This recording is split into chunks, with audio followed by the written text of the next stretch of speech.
Okay, it's 9:37 a.m. Sunny Boca Raton, beautiful day, beautiful Saturday morning. Maryland has an event in Broward County, actually, with Jerry Johnson.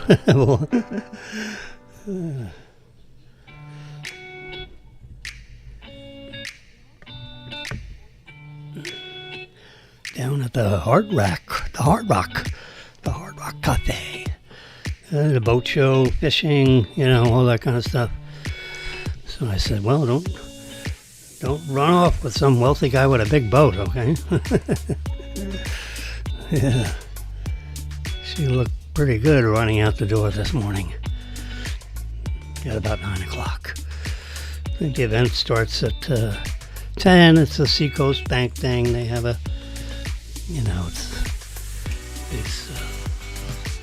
these events have, paid tables where the,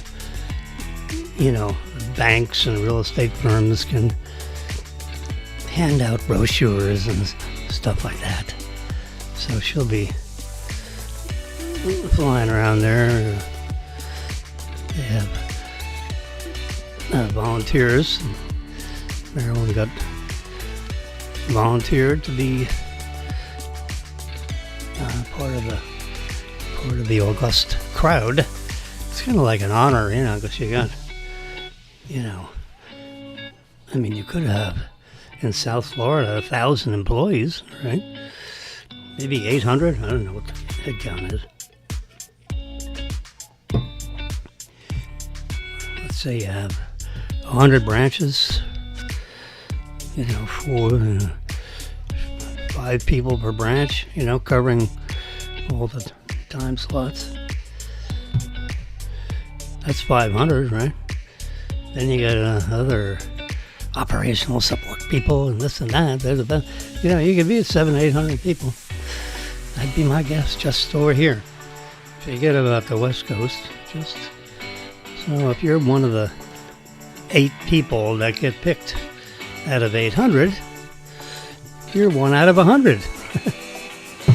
So be proud, Marilyn, and wear that. She got her Seacoast shirt on and her Seacoast socks on. I don't think they have Seacoast under my pants or shoulder pads. Yeah. So anyway, since she's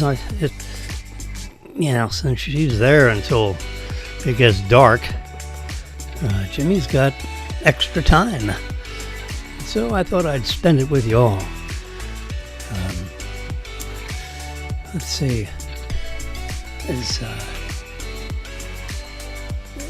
that epidemic taking over? Yeah, let's just turn that down a bit. There we go. How about that?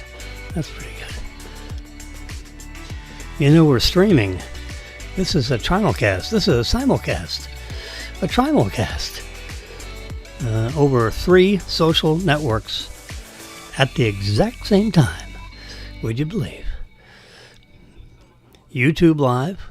That's where I started Facebook Live, which I started first because I became aware of the live feature where you could do live broadcasts. And I've done hundreds of them. Every day, roughly I'm trying to do it like at 8:15 every weekday. And of course today it was like 9:30 and a little bit. If it's not that, at that time, it's probably because I've had technology issues. Like the internet is not producing enough bits per second on the upside. I generally have 40 megabits per second up, and 500 million bits per second down. But this broadcast requires 22 and a half megabits per second up.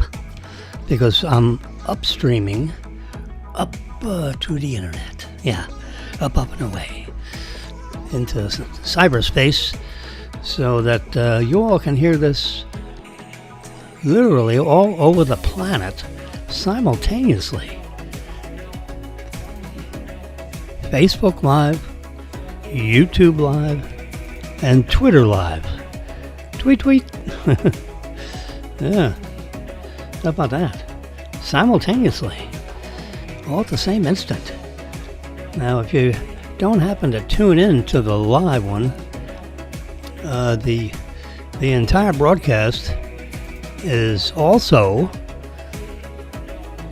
simultaneously saved,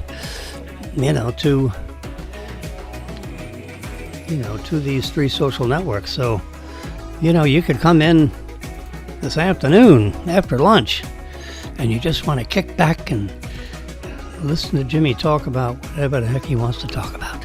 And you can talk back, because you can send a text into the broadcast, you can call into the broadcast, and my phone will ring, and if you want, I can put it on speaker so that everybody can hear, what you want to say about whatever the heck I'm talking about. Yeah, I get text messages all the time. I mean, thousands of them, actually. But if they want to remain confidential, I will respect the confidentiality. Absolutely. You're listening to this through my magnificent MacBook. Not this thing. This right here. This MacBook Pro. There's the lid. Whoop. I got a little, I have a little black napkin taped to the back of my MacBook.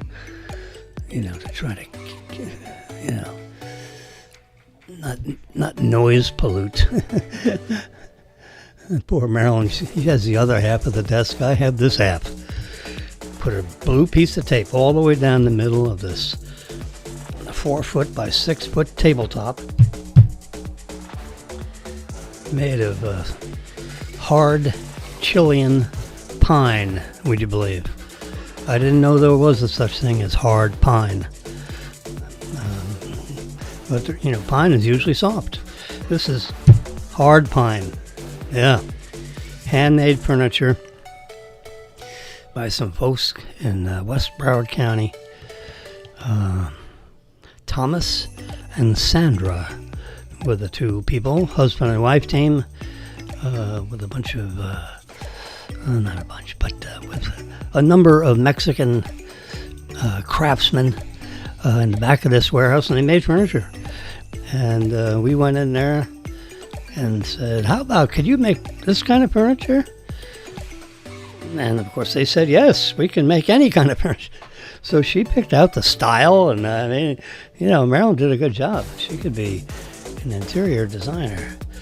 But she's Native American Indian, and 50% Native American Indian. Oneida tribe. And the other half is Scotch-Irish. How about that? For the merger of 3 different ethnicities, if you will. And of course, somehow or other, Marilyn and Jimmy became united together for 45 years. Oh my God. That's almost our entire adult lifetimes in the same or similar places. It's pretty nice having your best friend, and married life and raising a couple of 4 kids, 2 here and 2 there. Wow, unbelievable. Anyway, so MacBook Pro. It's a MacBook Air. It's a MacBook Pro, the Air version, which means it's super thin. I mean, it's like, a quarter inch there and, 3/16 up here. The screen is brilliant and beautiful. I just match it right up there to the edge of there's a iPad behind there, and you can see what time of day it is. It is exactly 9:48 and 20 seconds. 9:48 and 24 seconds.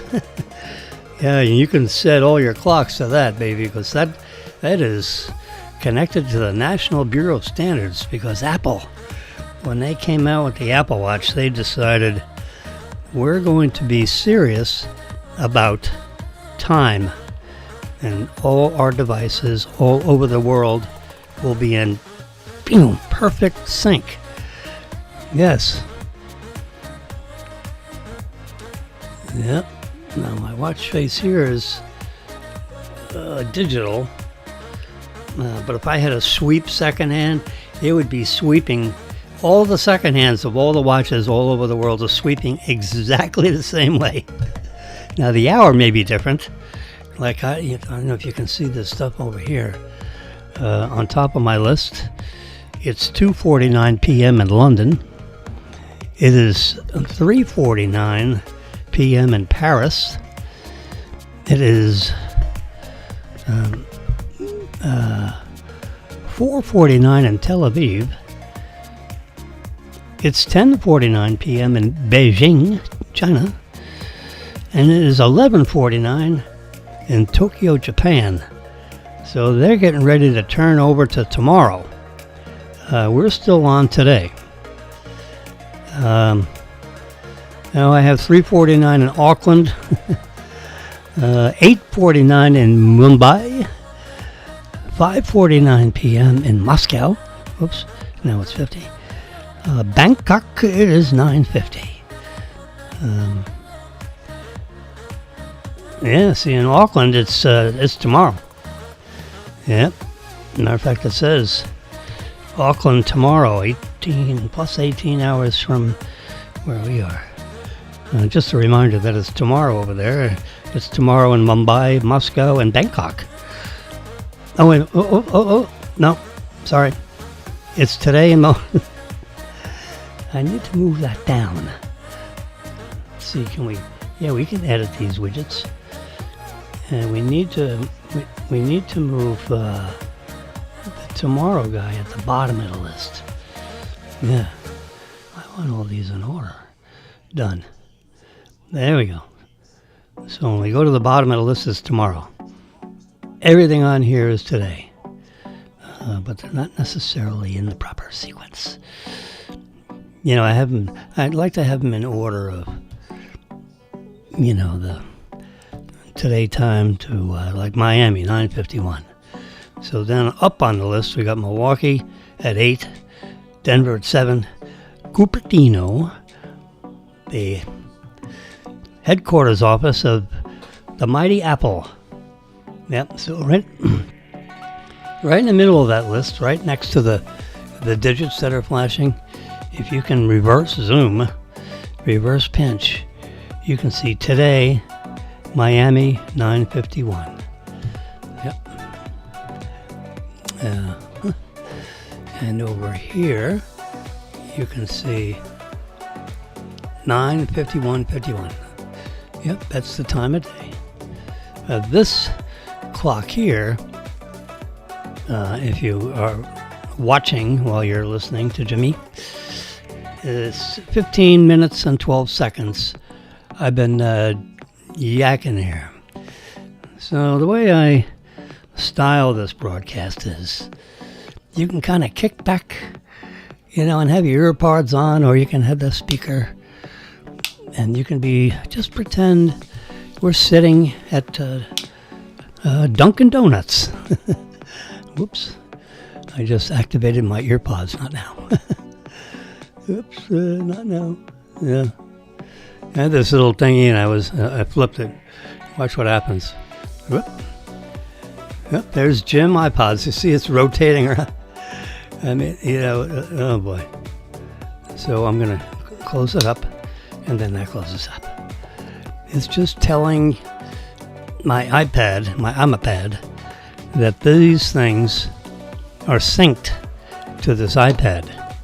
So if there is anything like what you're hearing exactly right now, if you had an iPad and you had iPods, with your shoulder pad,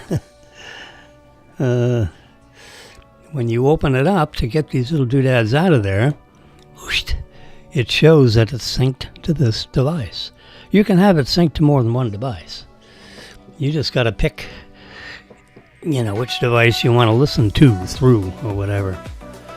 So, I mean, Apple is, they've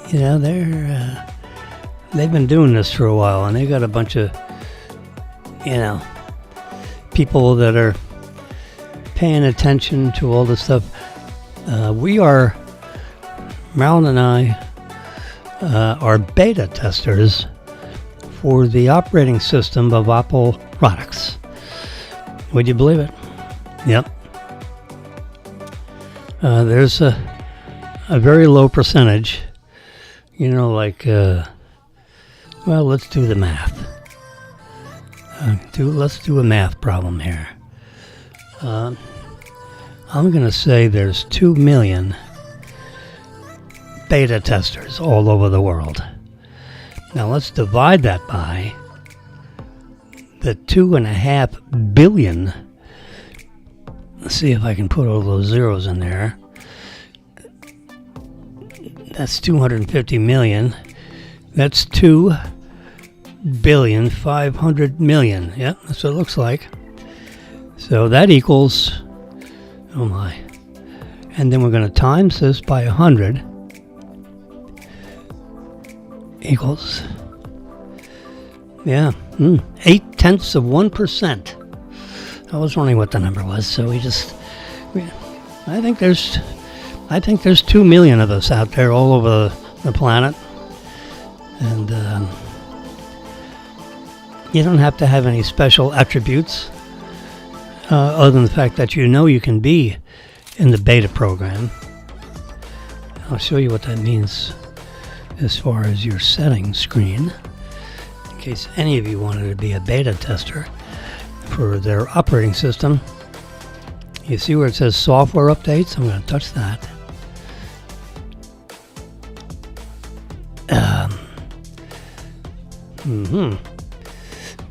All right, let's do this. We'll go full screen, please. There we go. See up in the top here,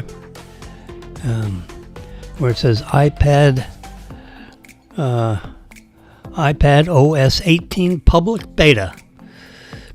Okay. You got iPad OS developer beta. I'm not a developer beta. I am an iPad version 18 public beta. And you can see my account is 416.1100@gmail.com. You all know that email address. It's been available to the public for over 20 years.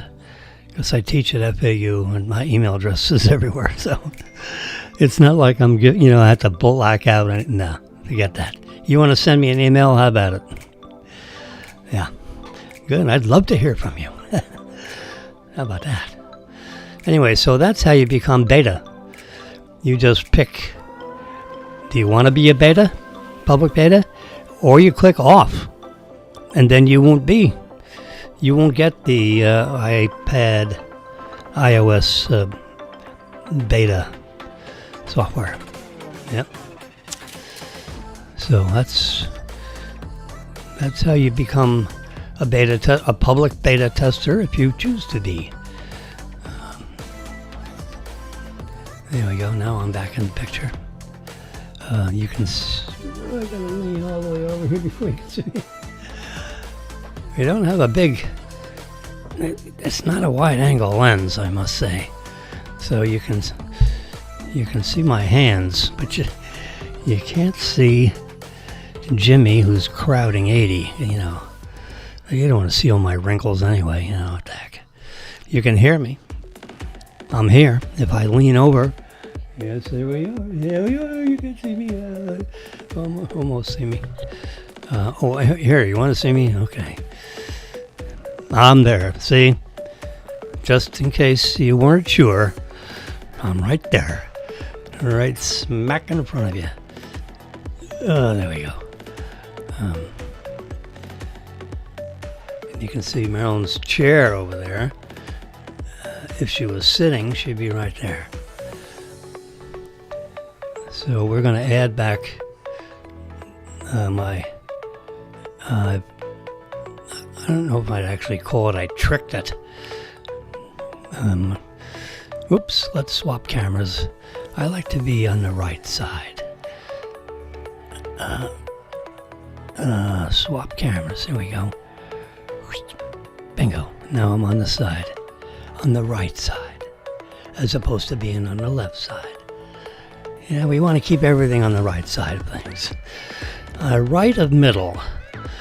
I'm almost in the middle, but I'm right of middle. Okay? In every way, including politically. I'm in the middle, but slightly on the... I have my one foot in the middle, and my right foot is my toe dipped in the puddle of rightness. Then, of course, there's wrongness. We don't want to be there. So, you see, I'm jiggling my home screen on my iPad. So, Apple has done all kinds of little, they got a big building full of geniuses. And, a lot of them are coders. I was a coder. Not for Apple. I was a coder using IBM, I believe it was IBM COBOL. Well, you know what? I'm just going to say it's IBM COBOL. COBOL. I was a coder for using RPG, Fortran.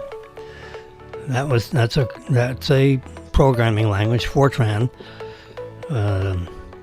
It's kind of like not quite I guess it's a big acronym. Fortran, Formula Translation. Yeah, that was, a lot of math and science stuff is programmed in Fortran.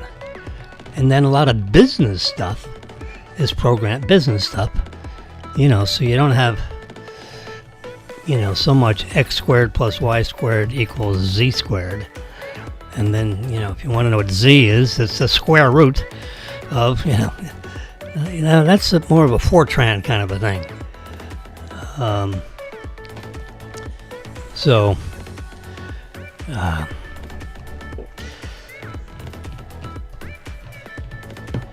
I did a lot of COBOL programming as a program. We used to call ourselves, I didn't used to call myself anything, but other people called me, hey you, they call me a programmer. Today, you're a coder, C-O-D-E-R. Code with an R on the end is a coder. So I was a coder.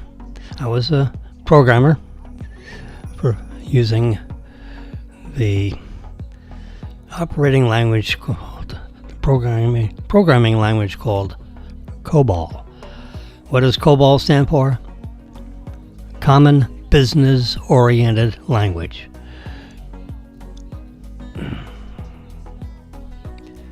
Yep.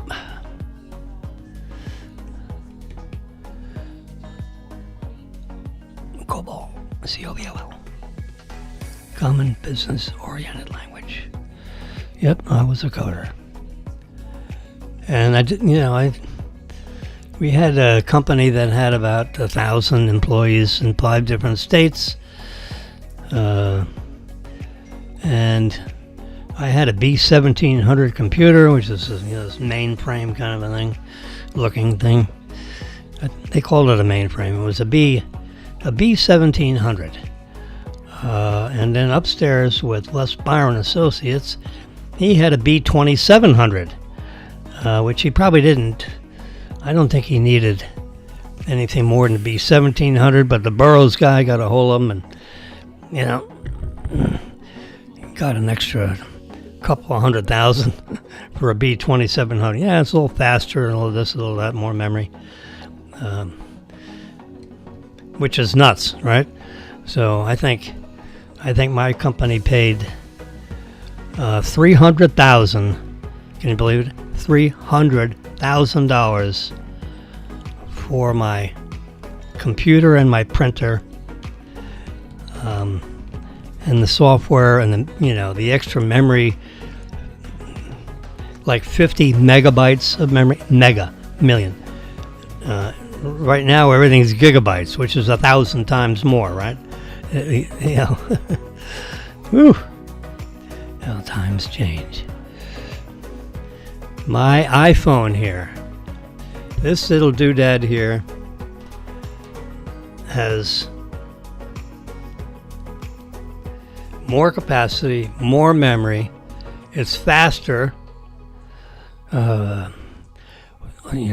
thousands of times faster. This has 1,024 gigabytes of storage. Can you believe it? They didn't even have gigabytes. I don't think they had anything that was like 1 gigabyte. This is 1,000 gigabytes of storage.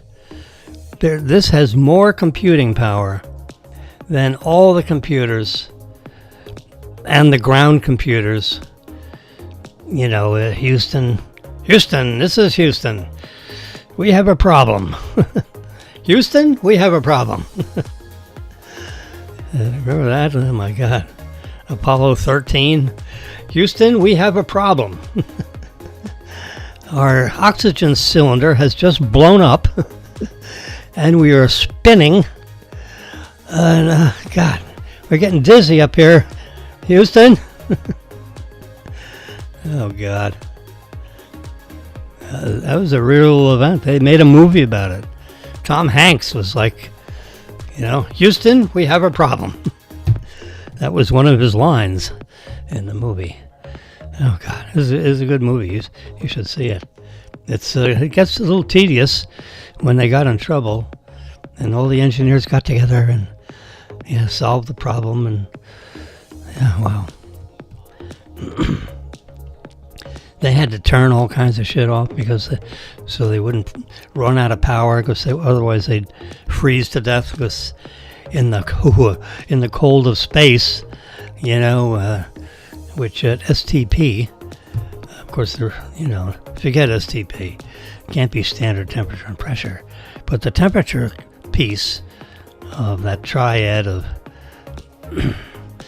which your living environment is, it was a pressurized cabin, so it was probably the equivalent of 10,000 feet elevation, but the temperature was one of the problems, because the outside temperature is minus 272 degrees Fahrenheit, which means if you open the door, not only do you lose your oxygen, but you freeze, like instant freezing.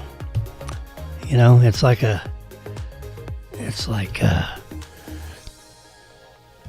like dipping a banana in liquid nitrogen. Whoosh, you pull it out, and you can hammer a nail with your banana. Yeah, it freezes really hard. So you have to have special stuff on if you're going to do an extravehicular, outside your space capsule, spaceship. Yeah. It's like being, it's not like, a similar thing would be if you were riding in your car on the streets of the North Pole and it's minus 40 degrees outside and you decided to open up both car doors, and the wind would blow through, and if you were sitting there in your t-shirt, you would be a solid piece of ice, really fast, with the wind and minus 40 degrees. The wind chill is probably minus 90. your skin, you know, forget it. You'd be dead. Red. Yeah, so anyway, we got there because of my phone. You can see they all have the same background because this blue thing behind here is an X-ray view of an iPad. It's a little magic board that holds all these surface-mounted devices and the black chip in the middle. Now this is an X10 chip with 500 gigabytes of memory or storage and 4 gigabytes of RAM. All that is in this chip. And of course this is like an X-ray view but expanded. The chip is the size of my thumbnail. So this is like a 400% expanded view of what this little chip board. You know, I'm one of these guys that you wonder what's inside an iPad. See, it's about 6.5 millimeters thick. This iPad Pro in the gray, it's, you know, I would say it could be 5 millimeters thick. It's well, I happen to have in my little toolkit here in a little baggie, would you believe it? It's not in millimeters, but I can do the math in my little head, hopefully. So let's measure how thick this iPad is, instead of having to go online and find out the exact number of millimeters. Let's just do it ourselves. So I have this little trusty device, and it has a little slider on it, so we can open it up. It's like a caliper. Here we go. 1, 2, 3. Oh, I got to go the other way. 1, 2, 3. Live television, folks. All right. There we go. See? It opens up and it closes up. So we're going to open it up, and then we're going to pinch it down on the thickness of this iPad. Easy for me to say, huh? And we'll just do that. And I'm just going to pull it off without changing. Is that really what it is? It looks thicker in the can. All right. I can slide it off. Yeah. All right. Let's see what it says. Now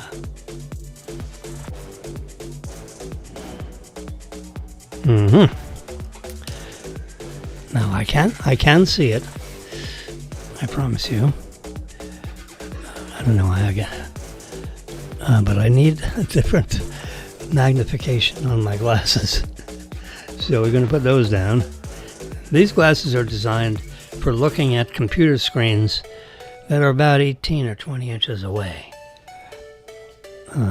These glasses are if you want a little, a little finer view. There we go. All right. What is? Oh gosh, age is I was going to say age is a bitch. But you know what? The alternative is a whole lot worse. You want to keep getting older because see, you can tell this is old. This came out of my grandfather's toolbox. Would you believe it? My grandfather's toolbox. And then it became my father's toolbox. And then, you know, all of a sudden there came Jimmy. And so it is not a half inch, and it's not a quarter inch. It is 2/8. No, 3/16. So 2/8 is a quarter inch, right? And a 1/4 inch is like about four. This is about 5 millimeters thick. Yep. Yes, it is. And you can look it up. MacBook Pro. It's a recent version. I had a problem with my MacBook. Not MacBook. iPad Pro. All right, I'm going to slip it in here. I got a pen. I got a yellow highlighter in here, and I have a razor blade thingy for opening up packages. All right, I'll just put that over there. See, I don't like pens laying around all over the place. So, matter of fact, I don't want this pen here either. If I want a pen. This pen that's in here, these bags are really, it's like an 8 mil bag, and let me tell you, the zip lock, when that gets locked, you can hear it clicking all the way across. You need some heavy duty thumbs to open up that sucker. Anyway, this pen has a point that protrudes. There's nothing new about that. But when I undo it, that is like one of these little rubber things. So if you want to, you don't want to use your thumb or your finger, I can use the tip of this pen. It will not hurt the screen. It's like rubberized, that is designed to work on capacitive. These screens have capacitive touch to them. I read an article this morning, and I was not happy with the article. And remember, now this is like a fireside chat, but there's no fire because we're in South Florida, and it's 84.2 degrees outside with a 46% relative humidity. Now it's 69.4 inside. Ooh. So it's a little, studios for some reason are always cold. Well, this one is no exception. It is a little bit frosty in this. As a matter of fact, I can't feel my toes. Yes, I can feel them. So what I got annoyed with, circling back to that real quickly, is this guy said he's like a MacBook Pro snob. The MacBook Pros people are snobs. I think Shannon Bream has a MacBook Pro. I have a MacBook Pro. It's a MacBook Air, actually. It's a MacBook Pro Air. They don't call it Pro Air. They just call it MacBook Air. MacBook. Gives you the idea that it's a Pro. And it's Air because it's thicker. I'm sorry, thinner. The MacBook is thicker. And it has a couple of very quiet, high-speed fans that circulate around 3,000 RPM to keep the imager, to keep all the technology cool. The processing chip, even though it's only 3 or 4 nanometers thick, that's millionths of a meter, by the way. The thinner the chip, the more efficient it runs. Not long ago, I'm talking about just several years, all the electronics was on a chip, like this black thing in the middle that you're seeing right behind the numbers thing. Not long ago, it was like 12 nanometer architecture. That's the thickness of the silicone. Well, now it's like 3 millionths of a meter thin. That's thin. The thinner, the cooler it runs. Anyway, I'm inching this stuff over here a little bit so I can feel. Now the chips are mounted. Let me feel this. They're surface mounted with silicone grease and stuff. Up on the top edge, yeah, see, I can feel the top edge of this panel is just a few degrees warmer than if you slide your finger all the way down here. You know, this might be 80 degrees, and down here this might be, you know, like 70 degrees. Next time I come here, I'll use my my digital thermometer, and we'll just shoot it. You know, with it actually reads the temperature of things that you pointed at. Yeah, it's amazing. Things used to be thousands of dollars. You can buy it on Amazon for $19. It's crazy, unbelievable. All right, I'll tell you what I'm going to do. We have a little music in the background. I'm going to take my headphones off for a second, and I'm going to run in the kitchen and get this thing and actually take the temperature for you. Don't go away.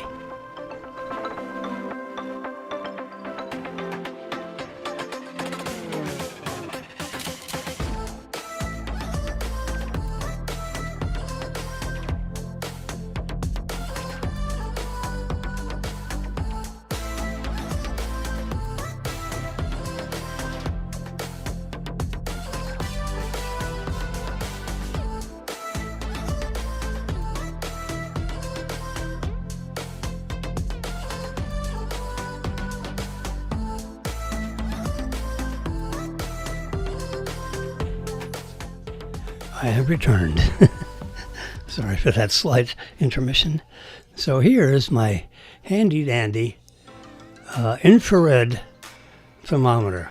It actually measures the infrared heat and converts it to either Celsius or Fahrenheit. I have it set for Fahrenheit. So let's put this thing back and just pull this back a little bit. I have a little screen on here just to keep this my keyboard from collecting a bunch of dust. And since I have a trackpad over here, I don't need the trackpad on there. All right, so let's just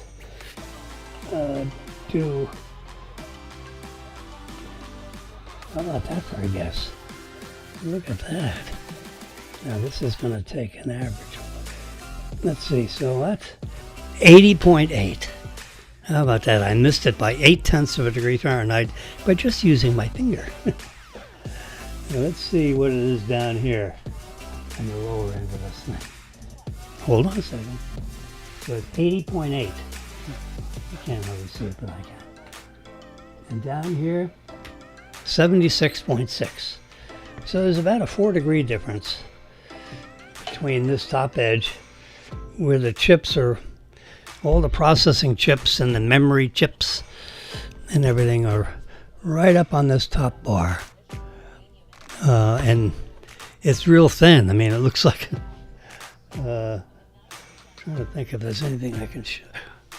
Oh yeah, I'll show you this. To give you an idea, there we go.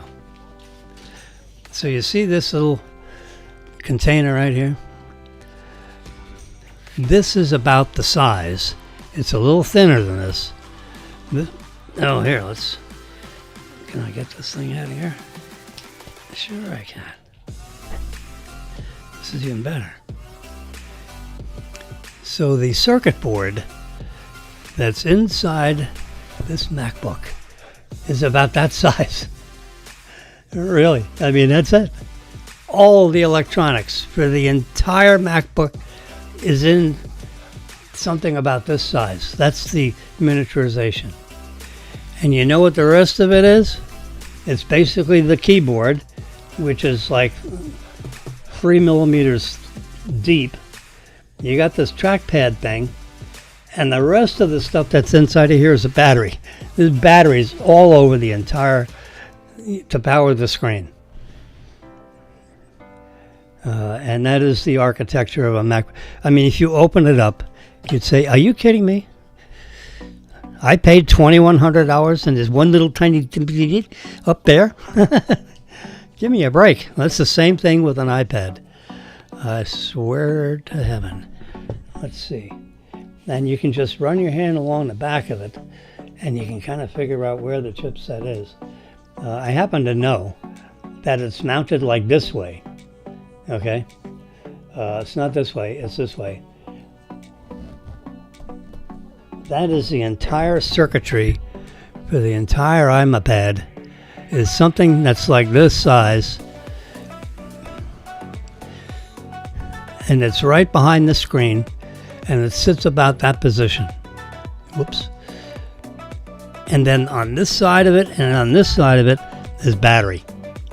You got two big batteries hooked up in parallel, and then you got the screen, the display, and this thing in the middle. Some doodads here to accept the USB. Whoops, I just lost the USB. There we go. We get that back again. Oops, sorry. This is connected to the MacBook, or the MacBook Air. Yeah. And this wire goes around behind, and it's connected into this port here. So I have this iPad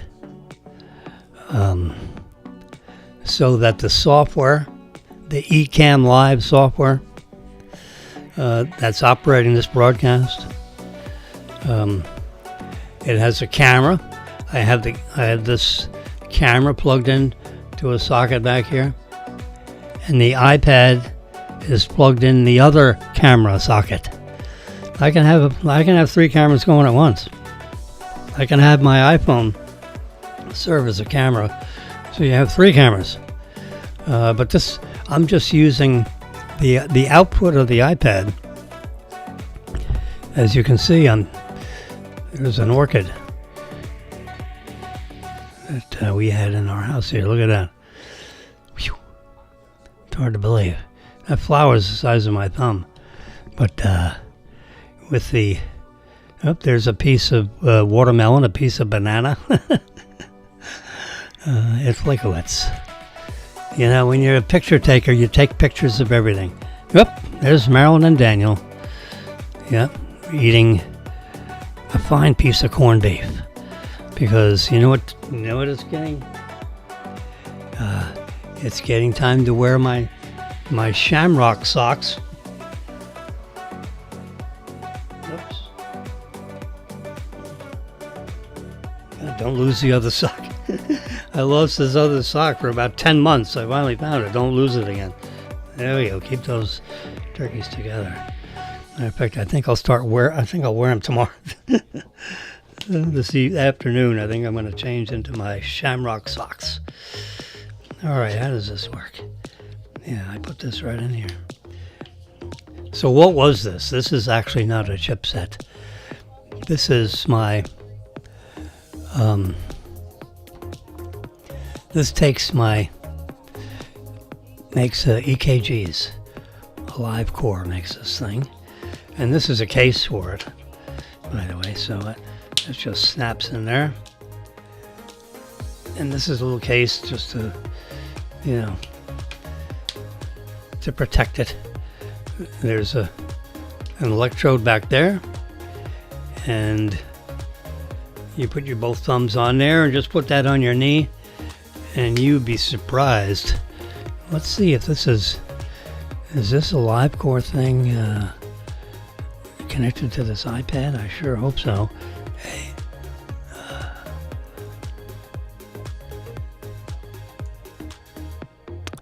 Cardia, yeah. All right, let's. I'll just press that, and hopefully it's synced up. It's.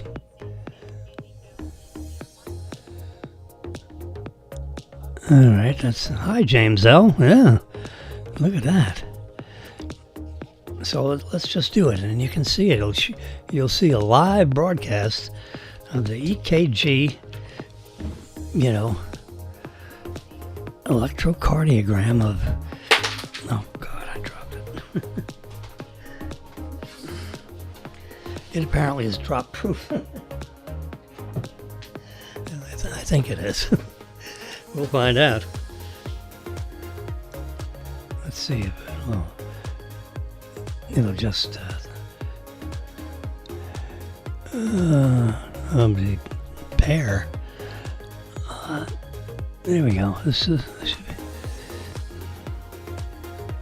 No, this is blood pressure. Get out of there.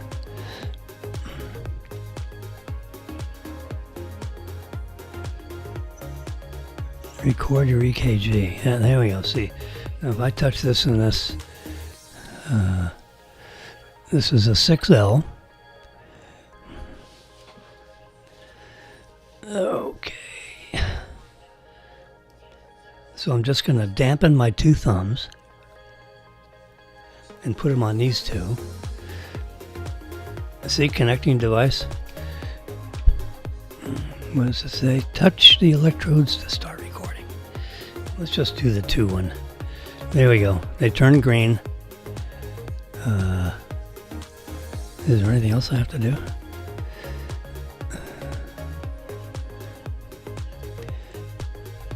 Let's just do that one.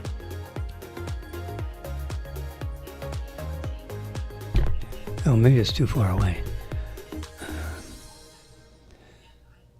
Initializing. There we go. You see it? There we go. It's a little jiggly because you're supposed to hold it on something, like a tabletop. So I'm going to try to be steady and see if we can get it'll actually give you, see, look at my, oh, you can't see. On the very left side, it tells me I'm at 73 beats per minute. All right. Sinus rhythm with premature ventricular contractions. Yeah. That's it. And if I touch this green bar here, it says, speak with a U.S. board-certified cardiologist for $79. You can talk with a cardiologist for about 10 minutes, and he will talk to you about all this stuff. Yep.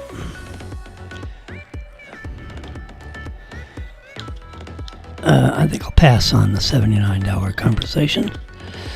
And just put this baby back in here. I think it might be. Let's try the. All right, we'll save and close. Let's go back to record mode. If you don't mind this little demonstration, why not? I'm going to switch this up to 6L. So it may transmit a little more. And I'll put that right on my knee. There it goes. Now look at this. This is known as a 6-lead electrocardiograph. You've seen this in your cardiologist's office. Look at that. This is in the pocket. It's connected with. Oh my God, this is so cool. Let me give you full screen on this so you can see everything. We're going to start over. So I put the back contact. You can't see me now. So you got 2 in the front and 1 in the back. The one on the back you just place on your knee.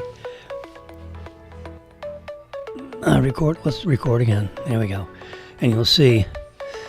So that singular green thing goes on the knee, and then your thumbs go on the 2 on the top of it. And you can see my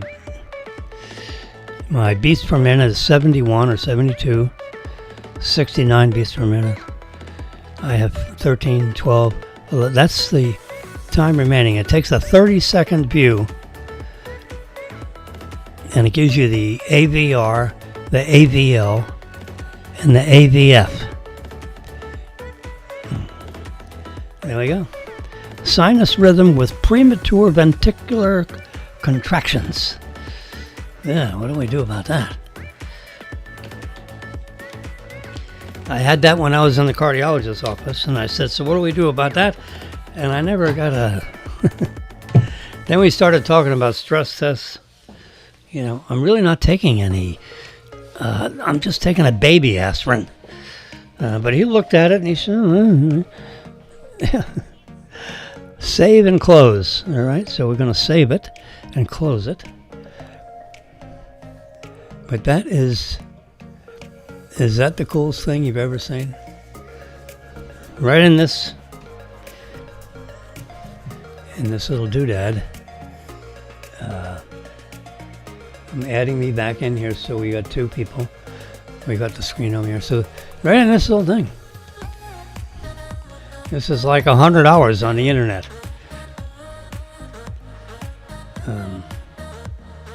Cardia. You can look it up. You want to look it up? Watch this. Let's hit Amazon. This is all live TV, baby. I am ready to show you stuff. So, A-L-I-B. Live. C-O-R, Live Core. Oh, no, Cardia. I'm sorry. Live Core is the company. Cardia is the device. C-A... No. It's K-A-R-D-I-A. Cardia. Cardia Mobile. Here's a 6L. Let's see what they charge for these now. There we go. You press this little button, you get it for, there you go, $119. It's a special, $129, less 13%. Let's apply my $10 coupon. So now it's $119 instead of $129. Yeah, there's. It'll. You can pair it with your iPhone. I happen to have it paired to this iPad. I probably haven't paired to both. You know, depending on what you're doing. View in 3D. There, and I spin it around. So I can spin it around. I can go up. There's the bottom part, which I showed you here. There's the bottom part. The silver part there. And here's, it's amazing. Yeah. So that's an A without the line. A lot for Live Core. A-L-I-V-E-C. I mean, I was one of the first. I was probably in the first several hundred when they started telling the world that they had such a thing. You know, now it's a big company. You know, they got, look it up here in the corner. If you can see it, let's touch on this. They have 24,735 reviews. How about that? And yeah, 76% of everybody that's reviewed it, which means around 20,000 people, have decided it's a 5-star device. It comes with a little zippy pouchy thingy, which I like this because it's really small. It fits in your pocket. You know, you can take it with you for, you're having palpitations at dinner. So you're going to whip this sucker out and get what is known as a 6-lead. Now we can, anyway, so this is Amazon. You know, you can, this is serious business. I suggest everybody have one of these. I am not connected with the Live Core or Cardia in any way. I'm just as a friendly advice for, I don't care whether you're 40 or 80. This is something, if I order it in the next, look at this, if I order it in the next 2 hours and 25 minutes, I can have it delivered to my door, you know, between 2 and 6 p.m. today. Now, is that fast delivery or what? You don't have to go anywhere.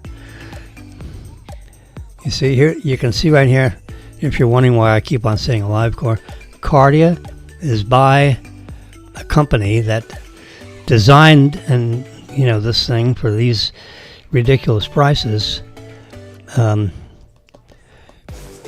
AliveCore is the company. The product is called Cardia, Kardia.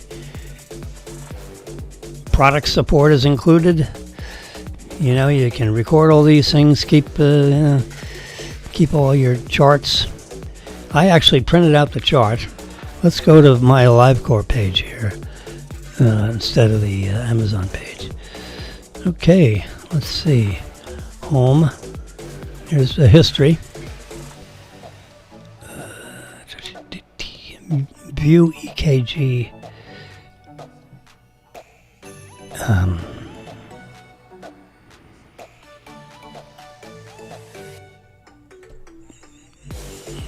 There you go.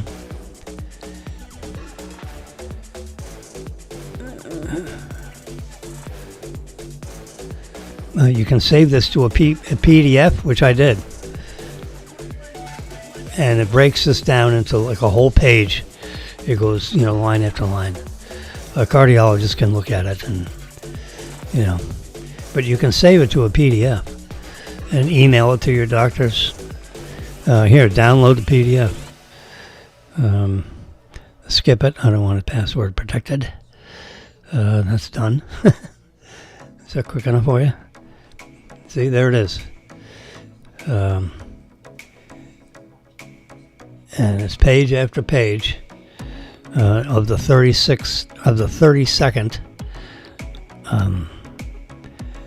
Now here's an interesting page. This is like so here's my sinus rhythm, and it shows the peak, the P and the Q, and the distance between the peaks. They measure that. I mean, that's what cardiologists do.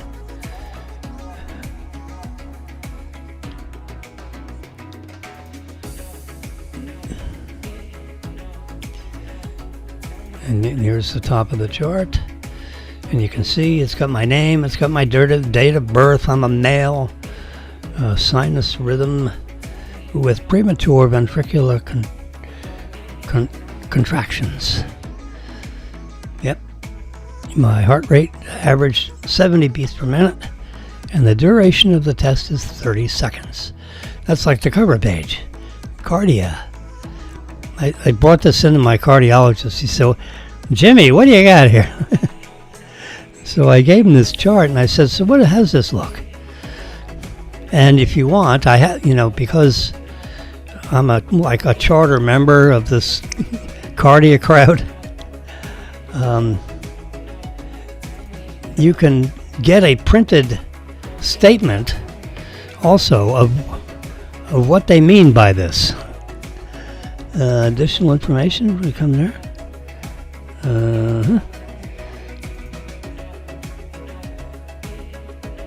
Or what you can do. Where's the? I'm looking at it here sideways, so it's hard for me. Oh, here it is. Let's go down here. Yeah, let's do this and look it up. You see where it says copy? I think I'll copy it, and I'll just do this again, and I'll say look it up. Let's look it up. Premature. This is from Mayo Clinic. Let's see what. I mean, this internet thing is really amazing. I don't know if I told you or not. I probably told some of you that as soon as Tesla offers up a waiting list for its Optimus humanoid robot, I told Marilyn I want one. So you're off to work or whatever. I'm going to talk to my robot and I'm going to train it and teach it stuff, because I'm a faculty member at FAU, so I'll have one student. Just one robot, please. Yes, sir. But the robot it connects to you through your phone. You have a connectivity, like your what do you call it? Your car is connected to your phone. I can see my Tesla here. Marilyn's got it. So I can touch the Tesla button. And there it is. Right there, you can see the car. Where is it? It is the interior temperature of the car right now is 77 degrees. It's located on 1 Seminole Way. And that's in a, she probably, this is, at this event she's at. So she may have, what do you call it? Valeted the car. Or parked it in handicap. If there was a handicap spot open when she showed up there at 10 o'clock in the morning. Probably not. Anyway, premature ventricular contractions, otherwise known as PVCs. You see that right there? I can give you full view of this so you can actually see it. Premature ventricular contractions are extra heartbeats that begin in one of the heart's 2 lower pumping chambers, which are known as ventricles. That's why they call it premature ventricular, because my lower chambers are getting an extra little pulse, which disrupts the regular heart rhythm, sometimes causing the sensation of fluttering or skipping of a heartbeat. It's actually not skipping a heartbeat, it's adding one. It's adding a half of one, so to speak. So you think it's skipping, but it's not. That's, so you don't fall over with this one. Yeah, you can stay erect with this in a vertical position. Common type of irregular heartbeat arrhythmia. It's, it's a type of arrhythmia, but it's not, the arrhythmia that's dangerous. Premature ventricular contractions are also called premature ventricular complexes, ventricular premature beats, or ventricular extraceals.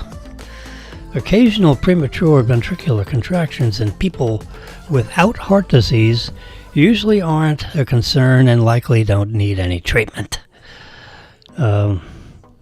You might need treatment if the premature ventricular contractions are very frequent or bothersome, or if you have an underlying heart condition. Now, I've had quadruple bypass surgery. That was a treat, which has been fully repaired according to my cardiac surgeon, Brian Bethay, MD. Wonderful man. Saved my fanny with a 10-hour operation. Would you believe? 10 hours. They open up your chest, like you're a Thanksgiving turkey. They yank you apart and they have this appliance and they crank you open so they can play around with your heart. And they do bypass 4 of them. He said 2 of them were easy and 2 of them were a little more challenging, as they say. They like to use those kind of words. They don't want to say difficult. No, it's just a challenge. There you go. So you can see. I mean, this is crazy, huh? This is on the internet. We're live television here, and I'm doing a reverse pinch on your typical heart, and it's showing the thing that I just took a reading of with my own little cardia tool here. Can you believe it? And then I press a few buttons and look on the internet. Here's the heart. So here is the ventricular, and you see The impulses are created by these, the AV node right here. That's what is creating this extra beat. The sinus node impulse right here. And then it goes to here, and then it makes the ventriculars pulse, push, squeeze. So you get a little extra squeeze. Yeah. I actually don't feel it. If I felt like I felt it, I'd go back to my cardiologist and says, you know what, I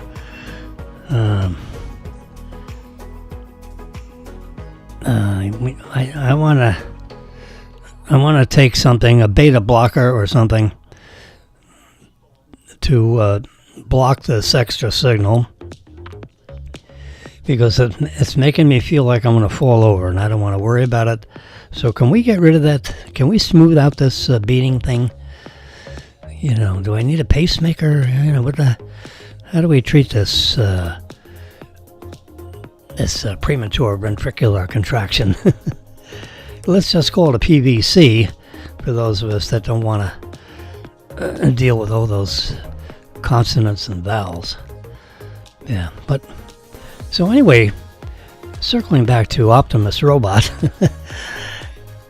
it has the brain of this Optimus Robot is the exact same computer that is in the Tesla car. And Elon's theory is, along with all his other, building full of, the best talent in the world, actually, software engineers, mechanical engineers, all kinds of people with advanced degrees from all over the world are trying to be employees in the Tesla company or the SpaceX company or anything Elon Musk, because he's created two of the most unbelievable companies. Let's just stay on Tesla for a minute. If you could take the tour of a Tesla factory, you would say, oh my God, what it is. They manufacture a car every 35 seconds. You can imagine, every 35 seconds, a car comes out of the door. And since it has the self-driving software already in the computer, because when it comes off the production lines coming out the door, it's ready to be delivered to the person that ordered the car, because you order it on your iPhone. There's no dealerships. They have some what they call showrooms in some of the malls around the country, 30 or 40, I don't know, but they don't have dealerships, like when you drive into the Jeep dealership or something or other, or the Lexus dealership. Let's give my son a plug. He's a sales manager at Lexus in Coral Springs. If you want a car, just tell him Jimmy sent you, aka Kodak. Yeah, he'll get a kick out of that, because he knows my nickname was Kodak, because I take a bunch of pictures. I have nothing to do with Kodak other than the fact they just nicknamed me Kodak. When I was on the European tour taking pictures all over the place, in Denmark and Sweden and London and, Manchester United. You remember those guys? I was right there with a couple of the coaches of Manchester United, standing there, listening to the conversation with a fancy camera in my hand. When you have a press pass, you get everywhere. You don't have to sit in the stadium if you got a press pass. And of course, I was hired by the owner of the European, the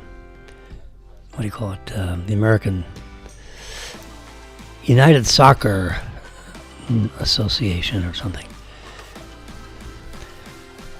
And they hired me and paid me $25,000 to take pictures of their... They had, I think, 19 teams of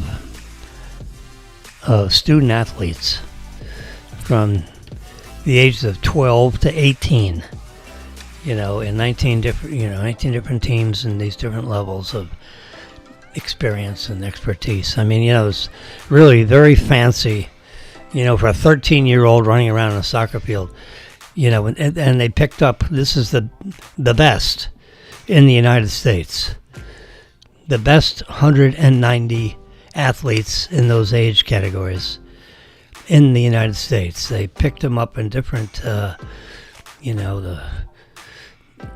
California. They all met in a certain place, and then they flew, to New York City. And this thing, they flew to New York City.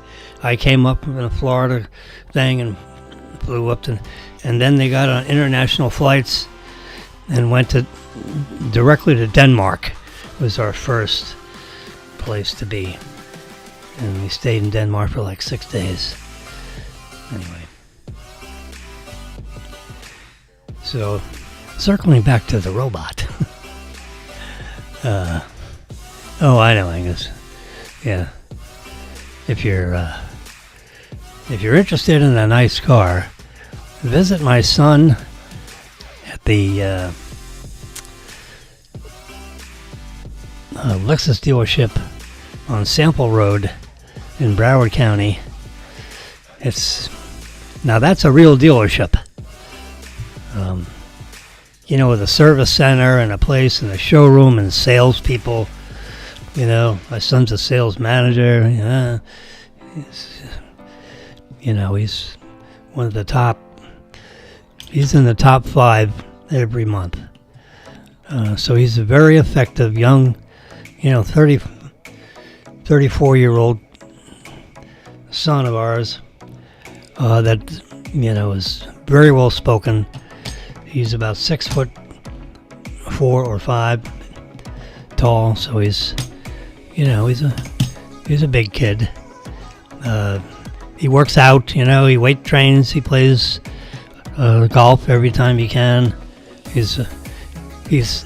knows that he can hit the ball. When you have a 200-yard 7-iron, any of you golf people, 190-yard 7-iron, you're a golfer. He hits a drive maybe 280 to 300. Every once in a while he can go 320. But that would be a spectacular drive. But typically I would say he's like, right at 290 with a drive. And 197 iron, which that tells me something. I play with the geriatric people. So my 7-iron is about 150 yards on the button. So if I'm on the fairway and I'm looking down at a sprinkler head and it says 150 yards, and it's, it's not downhill, it's not uphill, let's say there's little or no wind, then I'm going to hit that thing 150 yards, and it should be right in the middle of the green. Yep. So that gives you an idea. Now I can hit a drive. I am sneaky good at hitting a drive. For some reason or other, I can whack that sucker 320 yards. Not every time, but I have surprised myself. I have surprised everybody that I play golf with, because I can be sneaky good, and all of a sudden, I'm chipping on a green for a birdie, or an eagle opportunity. Yep. So, and then the next hole, I could have a double bogey. So that's why I'm about phew. Well, I would have to practice. I'd have to be on a practice tee for 2 months before I would get on a golf course. I wouldn't get on a golf course now. I haven't played golf in a while, so I would have to go to the driving range for, I would say, 2 months. Let's say twice a week for the first week, then 3 times a week for the next 2 or 3 weeks, and then, like every other day until I've been on the driving range for, you got to ease into it because, there's odd muscles and things with golf. And so you can't rush into it, or else you're going to be really sore. And you don't want to go back to the driving range sore. So you need time to heal up. So, once a week for the first 2 weeks, then twice a week for the next 2 weeks, and then every other day for the next 2 weeks. So that's 6 weeks. Okay? And after 6 weeks, you're hitting the ball every other. You're on a driving range for an hour every other day. So after 6 weeks of that kind of break-in, then you can go out and play golf. So you're not chasing the ball all over the place. You get yourself. If you have a friend or you have a golf pro, you can take a couple lessons if necessary, so they can, give you some pointers on your golf swing. When Daniel was like 10, I showed him how to play golf. And I explained, the triangle and hold your arms and all this kind of stuff. And he is extremely trainable. Some people aren't so trainable and some people are. So I tell him what to do and he just does it. I explained to him what to do and he does it. And wham, he's his 10-year-old. He was hitting a fairway iron 150 yards when he was 10. Now he's 6'4", so he was a larger 10 than average. As far as body size. So, but he was still a little tiny weasel. He's 10 years old. I tell him to do this. I said, "Man, look at this." This kid's like, we're riding on the golf course together. They're on the golf course. No, we're at the driving range. We did some driving range stuff. So she's, standing next to me or near that, and I explained to Daniel what to do. Do this. Brennan's there with us. I'm just picking on Daniel at the moment. So I say, here, you can put the ball up on the little rubber tee and keep your eye on the ball. Don't look forward on where the ball's going. That's rule number 1. I will look at your beautiful shot. You got 2 choices. You're either a golfer or you're a spectator. You cannot be both. So if you start to look for the ball, then you're not going to hit it right because you become a spectator. So it's real simple. Just watch the ball and then hit the ball through, and then you're watching the tee because the ball's gone. So you keep your eyes glued on that spot. You hit the ball and you keep your eyes on there. And then you have a beautiful shot. Or maybe you dig a ditch, because you were to this or to that, But assuming you clip the ball off the tee cleanly, if you can be a spectator or a golfer, you have to pick one. You cannot be both. That is a fact. Now, in truth, as you play more and more and you're not, this is like a teaching tool. Okay, now in the practical world, when you finish your golf swing and you keep swinging the club, after the ball is long gone, your shoulder will turn your head forward towards the flight of the ball, and you get a chance to watch the ball in the last half of its flight to wherever it's going, assuming it's going to go straight in front of you. So you get to see the last half of the shot, but you cannot see the first half of the shot, because then you are a spectator instead of a golfer. Take your pick. And that is a great teaching aid if you can just think of that in your head when you're swinging the club.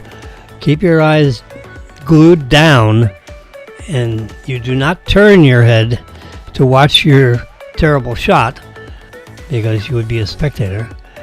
You let your shoulder turn your head, and you see the last half of the shot, and it's probably going to be a good one. You want to see the first half of your shot, then you're a spectator and you're going to miss the ball. It's going to go clump, clump, clump in front, and you say, oh my God, that's a terrible shot. Anyway, let's get off of golf. Let's circle back to Optimus the robot. And remember I told you it has the same computer as in our Tesla car right there, which you see in red.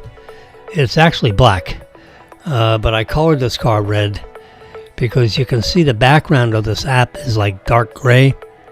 And if the car is black on the dark gray, you can hardly see the car. So I made it red so it's real obvious. But the car is actually not red, it's black. But you notice these little doodads here. You got a lock, you got a fan looking thing, you got a lightning bolt thing, which is like when you charge it, and then you got like a trunk with the trunk thing open. Okay, which in this case would be the back hatchback thingy. So if I touch, because this iPad is a touch screen, and this is the actual Tesla app. What did I just get rid of? Let's close this down and open that back up. There we go. See, you can apparently you can swipe something and get rid of it. It turned red. Anyway, I think we got everything here. Yeah. So if I go down to the bottom, you see Model Y, dual motor, 6,538 miles.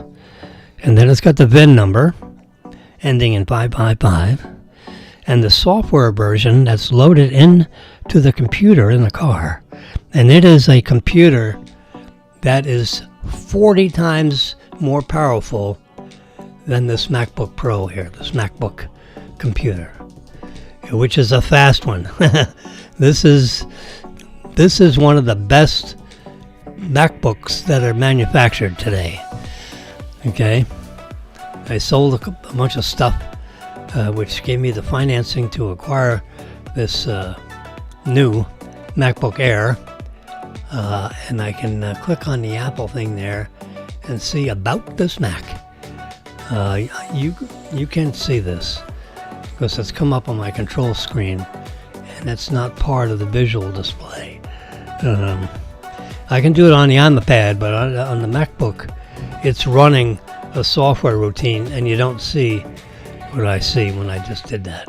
So this is an M3. You've heard of M2, 3, and 4. This is an M3. I don't think they have MacBooks out with M4 yet. I think they're coming like next week or so. So this is an M3, which is super duper, and it has 24 gigabytes of RAM, random access memory. They call it unified memory now. They use all these different words. And there's a serial number and all that. It has 25 gigabytes of unified memory. And I can have more information here. It's wearing version 15.4 beta software. It's got a 15.3 inch screen. It's not touch screen, which that's silly, but it's cheaper. And I have a terabyte of storage. And there's 712 gigabytes available of that terabyte. Anyway, so this computer is, pretty much as good as they get. Now, if you got a MacBook Pro, you could probably get some more unified memory. But if you're doing, a lot of CAD, computer-aided design stuff that has, which has huge memory requirements. I don't do any computer-aided design stuff, so 24 gigabytes is actually all you could get, with the MacBook Air.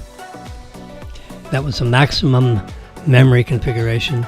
They manufactured this laptop right from China and sent it directly from China to Jimmy. When you order stuff from Apple, they do have some computers, in the store, but not with all this memory. You're lucky if you can get, 15 gigabytes or 10 gigabytes. They don't load up with memory because it's an extra $400. So they might have one in a box in the store. And if someone buys it, then it's 10 days before they get another one. The trip from China takes about 8 days. Anyway, so this is actually the car. And it has a computer in it, which is what I was getting to, is 40 times, according to a software engineer that made this statement, and I think Elon might have repeated it. The MacBook Pro Air model, the computer that's in the Tesla, is 40 times stronger, faster, than this MacBook Pro. And these MacBook Pros are the best pretty much on the planet that you can buy for a laptop. Yeah. So, and that's hosting this transmission, the MacBook Pro, or MacBook Air, which is a MacBook Pro Air, the Air model. Yeah. So anyway, you see, there you go. You see, this is a real live view of Marilyn's car. The interior temperature you can see is 77 degrees. The outside temperature is climate. There we go. The interior is 77 and the exterior is 78. You can see that right in smaller print right above the number 68, which is when we start, when the air conditioner is running. It comes on at 68 degrees with a gentle flow of air. I have, as you can see in the bottom of this, cabin overheat protection is on. And the approximate temperature to activate the cabin overheat protection, which is what all those little doodads are indicating, 95 degrees. You have a choice, 90, 95, or 100. I have it in the middle setting there at 95. So when it gets to 94, 95 degrees, the ventilation and air conditioning system is going to come on to cool the car down so that it keeps the temperature below 90 or at or below 95 degrees. So when you have an electric car where everything is electric, the motors are electric to make the car move, and then it's motor-driven compressor for the air conditioning. So the car doesn't have to be running, so to speak, like if you were driving the car, or if you're sitting in the car with the motor running in park, It doesn't have a gasoline engine up front, like 92% of you. About 8% of our society is running around with electric cars. How about that? That's pretty good. Elon wants it 100%, or 80%, or 70%, because gasoline produces a lot of exhaust fumes, and it's poisoning our air. So the more electric cars you can have running, the better. So you're not poisoning the air with all this carbon monoxide and carbon and a bunch of other things that get burnt with isooctane. And so that's what this part of that's the only part of the green thing that I agree with. We didn't get the Tesla so much for the green thing. We got it because I looked at it. We test drove it twice or 2 or 3 times. I had a friend of mine fly in from Canada, and we went right to the showroom that has displays of these cars at the Boca Mall. And I set up an appointment for a test drive so that my friend from the Montreal area, he lives like 10 miles north of Montreal, I think. Not too sure how far north, but he's like a suburb of Montreal. He's French speaking, English speaking, bilingual speaking. So he came down, and I had him drive it first, and I took videos of him driving it first. I handed him my iPhone. I said, now hold it right by my ear, so to speak, so you can see the side of my head while I'm driving. And then you have it tilted up so you're looking through the windshield, and you can see the computer over on the right, and get all that in the shot and push play or record, which is what I did with him. And it was cool. I sent him the video. It's but the car is like so then I test drove the car again and again. I did it before him, and then I did it with him, and then I did it again without him, without Mark. But the second time that I test drove the car, it was with Mark, and there was a guy from Tesla with us sitting in the front passenger seat. If you're interested in acceleration, it's a rocket ship. You press your foot down on the accelerator pedal, and you will accelerate faster than any car you've ever driven in your lifetime. Even if you've driven a Porsche or something that's notable fast car, this thing will beat almost anything driving. Not that I care about that. It's just a matter, 0 to 60 in 3 seconds, and with a drag coefficient of 0.22. That is the drag coefficient is like, when you're going 50 miles an hour and you have your window down and you slip your hand out the window and you feel that pressure of the air hitting your hand. If you turn your hand this way, there's not so much pressure on your hand because it's just hitting this blade of your hand. But if you turn your hand this way, oh my God, you can really feel the pressure. Well, that pressure is monetized, if you will, so that with a valuation, there's a value. This might be a drag coefficient of 0.3, where if you have your hand this way, the drag coefficient might be 0.8, not good. The lower the better. Well, the drag coefficient of this whole car is 0.22, 0.23.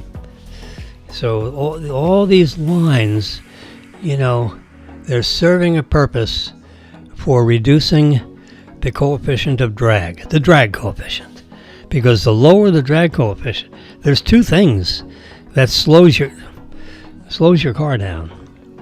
And that is the friction of the ball bearings in your wheels, the friction of the tires, on the road. Okay? So you have the friction of the tires rolling on the road, the friction of the bearings, because that's one of the causes of friction on the wheel on the pavement, if you will. And the air, the coefficient of drag. Those are the only two things that affect the car. So if you accelerate up to 50 and then stop accelerating, how come it slows down?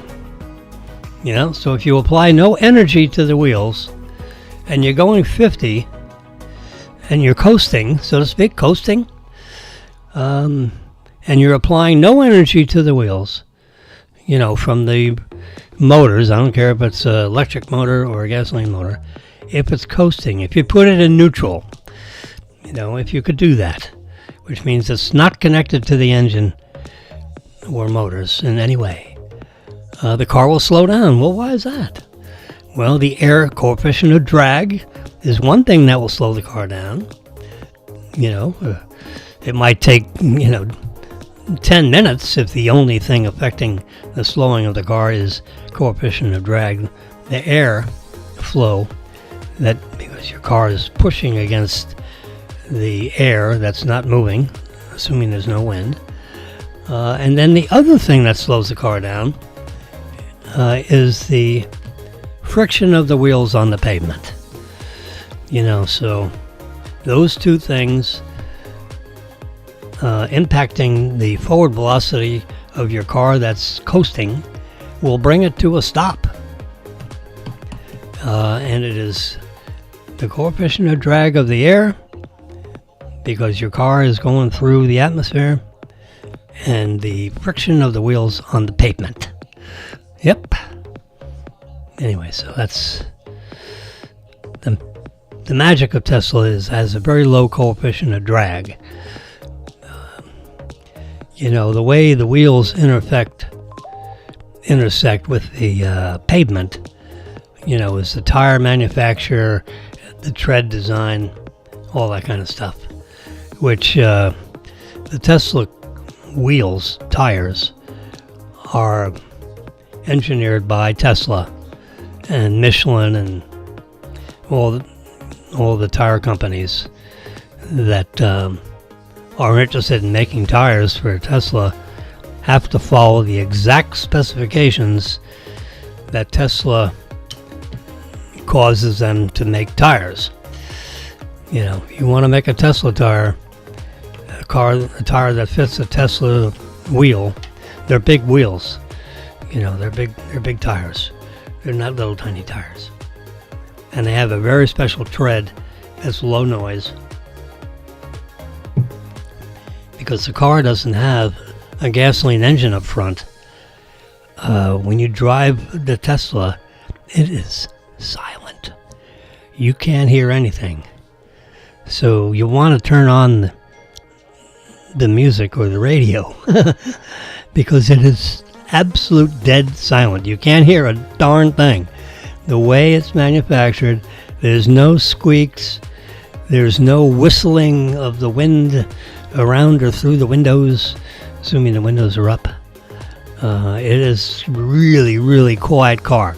That's probably one of the most obvious things that slaps you in the face when you drive a Tesla for the first time. It's like you can't tell it's on.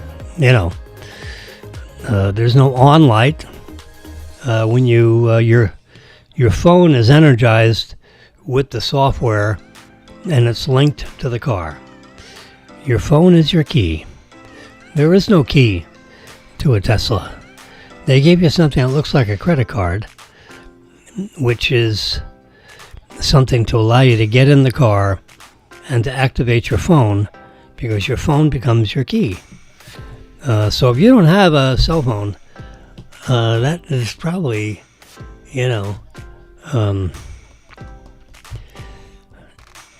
then you have to whip this card out all the time. Everyone's got their phone. You don't actually have to have, an iPhone or an Android phone. But it makes it very convenient, because with your phone and the car, as you start, let's say you have a lunch appointment. So you're doing your lunch appointment. So now you're done with your lunch appointment. As you walk towards the parking lot, when you get about 30 feet away from your car, the driver's door will unlock, so that within about 2 or 3 seconds it takes you to get to the front door, it's unlocked, ready for you to open the door and slide into your seat. And then you put you have your phone in the car, and your car is then activated to go forward or in reverse, pull out of the parking lot or whatever, and drive the car as normal. But your phone is your key. Yeah, that's the first thing. When you pick up your first car, the young lady or gentleman, the first thing he'll do is he'll marry your phone to the car. And there's a very simple procedure to do it. It's nothing fancy schmancy. You don't have to be a tech guy. But if it's your first Tesla, you wouldn't know to do it unless you read all about it, which of course I have. I read all about it for 3 or 4 years before I actually had a Tesla. And then finally had an opportunity to get one, with the Tesla lease and all that. And, got Marilyn all interested in the car. And because we were driving Hondas for, 20 years. I love the Honda Accord. Oh, my God. Very similar to the Tesla, actually, in roominess and so forth. Gasoline engine car. Never had an electric. The only electric thing is I had a Lexus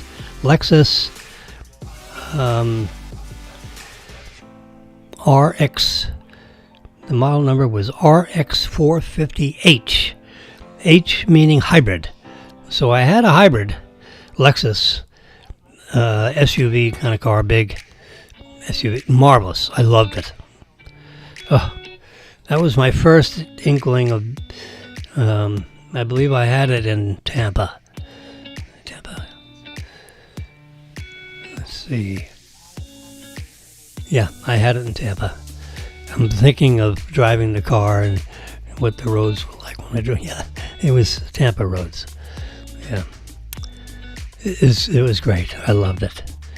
I remember at the time I said, Marilyn, this is the best car we've ever had, in my opinion. Well, this Tesla is the best car we've ever had, period, in the history of the earth. The Tesla vehicle is absolutely magical. The way, it upgrades itself. Every car, I can see where the car is. It's located at you can see right there. Location, 1 Seminole Way. I can see the interior temperature of the car is 78. See where it says live camera, Sentry mode enabled. If anybody walks around that car and sticks their nose up against the glass and never touching the car, these cameras get activated and record the situation. So if someone's going to screw with your car, you're going to have a video of it, which you can show to the police or whatever. If people just walk in, they look in to see what the dashboard looks like, which would be dark because there's no buttons. Everything's on a computer screen. It's like driving a car with a laptop with no keyboard. Yep. It's like driving a car with an iPad. Yeah, 15-inch iPad, turned sideways.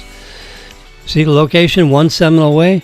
If I touch that button, which this is on my iPad, I can actually drive the car with the iPad. There it is.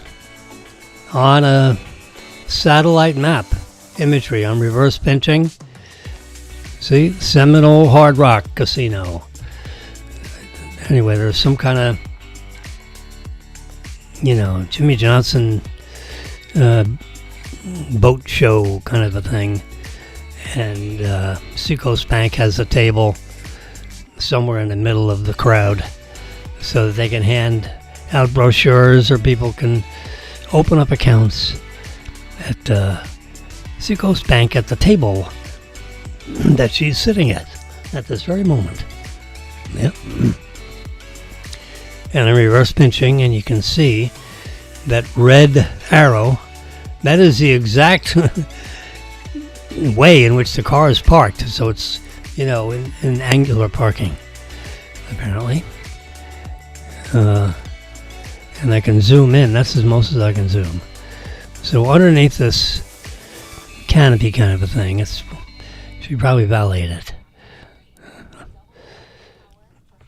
You hand the valet guy this key card because that's the only way they can energize the car. You have to have the card because you're not going to give them your phone, right? So I have my valet card in this red case and this stuff with the rubber bands on it. See my black card with my Tesla. You can see, with the lighting I have here, you can see the fact that there's a black card in the silicone red case. And on this side is a photo ID. It's actually a passport card. We just got these. It's good till the year 2034. Okay, I hope I make it. That means I'd be 90. Ooh. So if I get to 90, then my passport ID card needs to be renewed. I sure hope I renew that sucker. Anyway, that's if I valet the car, I just hand them that valet card. It's in the silicone case with my photo ID, so we make sure we give the Tesla card back to the guy that has the picture on the card. Don't let someone else drive off with my car. Yeah. But anyway, there it is. And I can reverse pinch all I want with this satellite view of where the car is. And you see, there's the Fort Lauderdale Hollywood International Airport. I'm shrinking it down. You see that on the top of the chart where it says Boca Raton? And right in the middle of the R is that blue circle, that blue dot. That's Jimmy right there, right in that blue dot, because it's focused on my phone, and my phone is sitting right here. And if I started running around the apartment, that little blue dot would run around the map, because that's a live view of. We can reverse pinch here, and you can see my blue dot. That's where I'm positioned in my apartment, on the 8th floor of this building. We're right above Chops. So if I was running around the apartment, that little blue dot would be running around what looks like the top of that building. But it's not actually the top of the building, because I'm underneath. There's a 9th floor, and there's an 8th floor. I'm on the 8th floor. So I'm a floor underneath the top floor. So there's a lot of horizontal concrete above us. 2 10-inch thick concrete slabs. Yeah, 2 or 3, because those condos, those apartments above us are 2-story. So then there's another layer of concrete. And then the roof on top of that. So you get 1, 2, 3. There's 4 10-inch slabs above me to protect me from a meteorite. Anyway, I'm not worried about that. But if you live in this metropolitan area of Boca Raton, you're familiar probably with Chops. Well, our apartment is 8 stories directly above Chops. They're on the 1st floor. We're on the 8th floor. Chops is on the ground level. So there you can see Boca Raton with the writing off to the right of the dot. That's where I'm speaking. You can see that dot like pulsating, which lets you know it's a live dot. And then her red arrow, that's a live arrow. But it's not moving because it's parked. And anyway, so that's where the car is. So if someone steals your car, you can show your phone to the police, and they can radio ahead and get the car, because we can see exactly where the car is, 24/7. And there's no practical way of turning that off. Even if the car is off, the system is telling me where the car is. So if they towed it away, we would see the car moving in the tow truck as they're stealing my car. And so can Tesla see it. Yeah.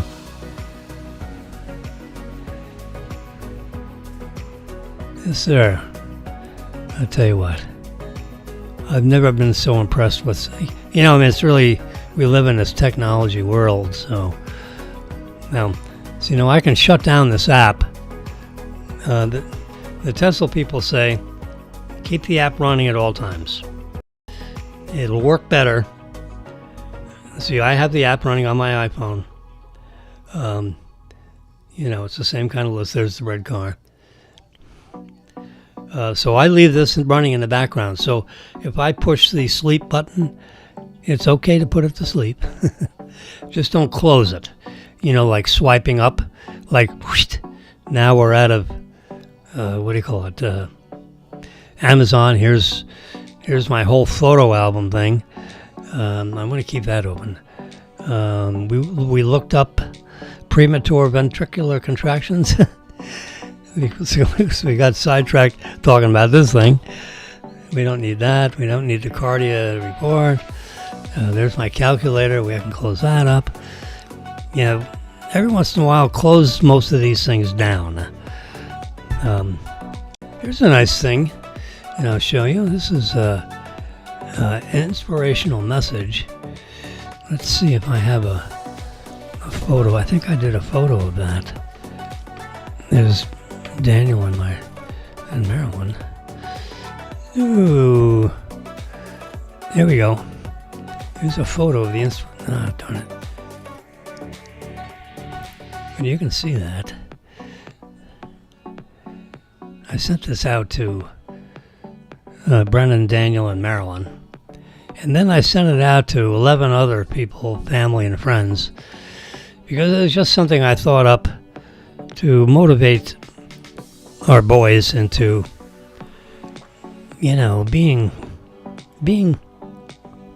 be who you are, that kind of a thing, and if you don't mind, I think I'll just read it. It's real fast. It's only about 10 lines.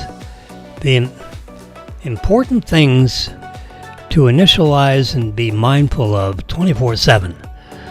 Home and work. Remember our message. This is a message I used to tell the boys every time they'd leave the house. I'd clap my hands and I'd say, okay, it's showtime. Because when you walk out the front door, you are in the play of life. The real life show of Daniel Wilson or Brennan Wilson or Jimmy Wilson or Marilyn. Because you leave your problems inside the house. Because when you walk outside the front door, it's showtime. Because that's when everyone else sees you.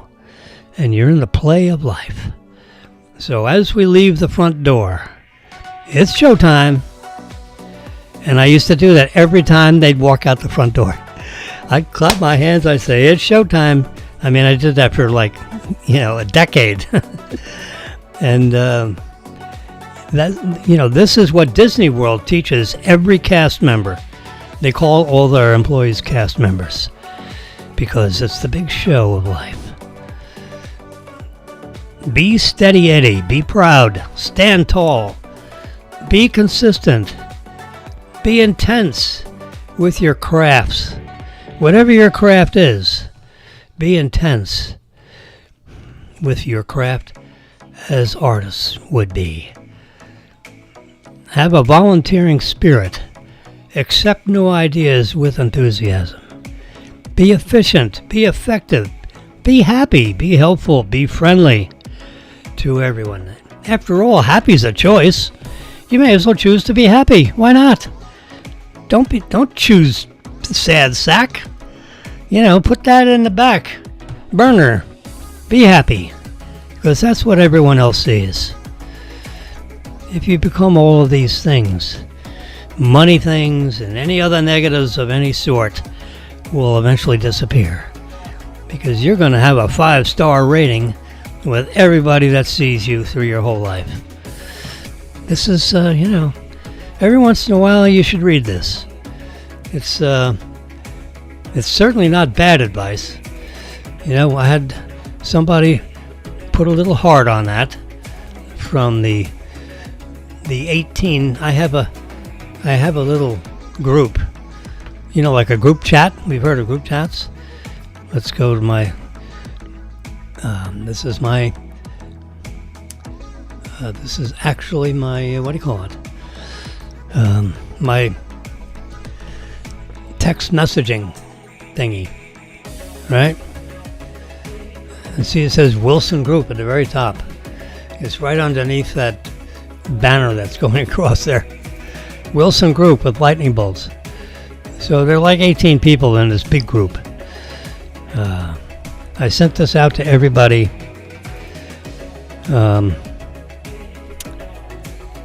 at 9:23 this morning. It's 11:38 now, but you know, Marilyn. Hey, there's Marilyn. She's at the gifting experience. She said I made it. I'll send her a heart. Why not? A nice big red heart. She just took a little photograph to let me know car is parked, and she's had her gifting experience. Jimmy Johnson's Quest for the Ring, whatever that is. She'll tell me when she gets back. I didn't ask. You can Google it. Jimmy Johnson is the former coach of the Miami Dolphins, former coach of the Dallas Cowboys. He's a big boat guy, you know. He's got that probably 38 foot with 4 Yamaha 1,000 horsepower engine in the back of it, so he can rocket through the waters of South Florida or Florida around, and then he'll slow down, and then he can all kinds of different fishing dinghies. I don't know anything about fishing. I like to be out with people that know how to do it, and I'll do it. They'll show me how to do it. I'll do it. But we've never owned boats. You decide where you want to, put your money. And boating wasn't one of those things.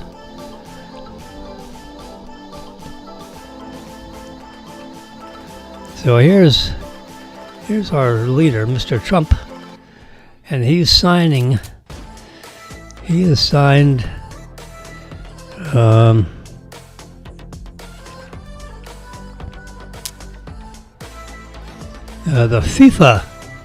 FIFA World Cup in 2026. Apparently, is being co-hosted by the USA in the tournament, and he has signed an executive order, which I've reverse pinched. You can see his characteristic signature, which he signs with a Sharpie. There's no one going to remove that signature from that document. It is soaked through the page. Yeah, he doesn't sign with a little ballpoint pen. No, he Sharpies it. He's got a whole, I'm sure his White House, staff has got several cases of Sharpie pens, because every time he signs something, he hands out the pen. So he goes through a lot of these during the day. U.S. President Donald Trump says the political and economic tensions between the United States and its 2026 World Cup co-hosts, Canada and Mexico, will be good for the tournament. Yeah, let's ease those tensions. And his theory is the best tariff is no tariff. So if you got a 25% tariff on your goods, we're going to charge you a 25% tariff on their goods. So it's a reciprocal tariff. So we may as well call it zero. So let's both drop our tariffs. But if you're charging us 25, we're going to charge you 25. So, tariffs are bad. Well, let's make it both zero. That's, Sure, I agree. Tariffs aren't, you don't want these tariffs all over the place. Eventually, everybody's prices go up. either in Canada or in the USA or both.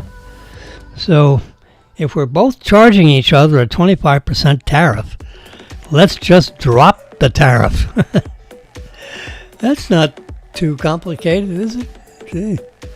Anyway, so yeah,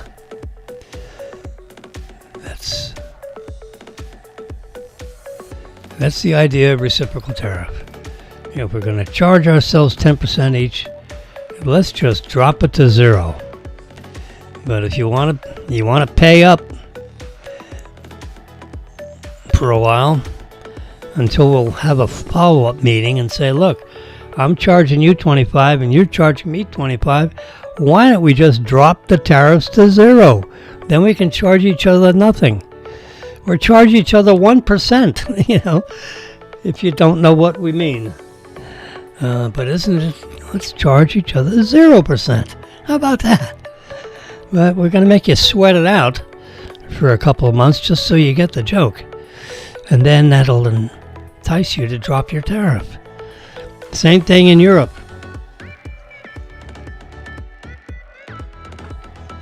How many Cadillac Chevrolets do you think are riding around in Germany? None. Because it's a prohibitive tariff. I don't know what, it's like 50%. Can you imagine charging a 50% tariff on a car? A $60,000 car becomes a $90,000 car.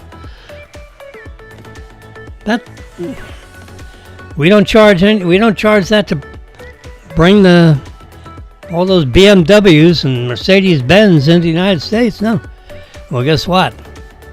Germany's going to get a surprise, if not already, that we're going to charge all their cars the same tariff they're charging our cars to get into Germany. Meaning cars that are manufactured in the United States. Like your basic Ford, Chevrolet. So we don't sell any cars, obviously, in Germany, because who the hell is going to buy, a car that has a huge tariff on it? They'll just drive the cars that are Germany made. So that's one reason to have a tariff. Keep the other car manufacturers out of your country. Well, guess what? We're going to have we're going to have reciprocal tariffs. It's a different R word. Reciprocal, that means whatever you charge us, we're charging you.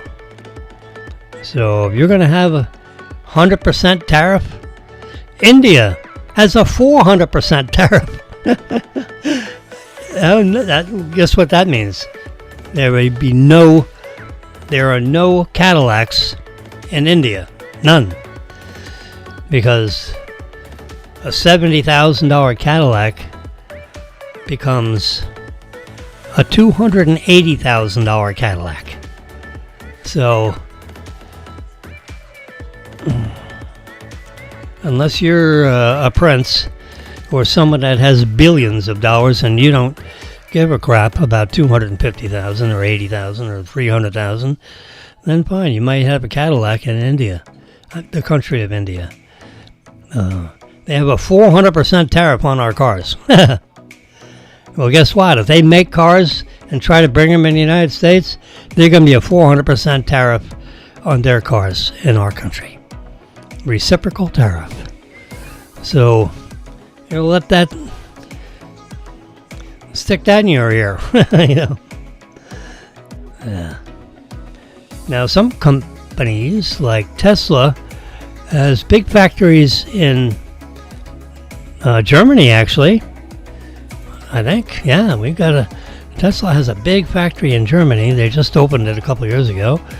A big factory in China. A big factory in California. And a big factory in Austin, Texas.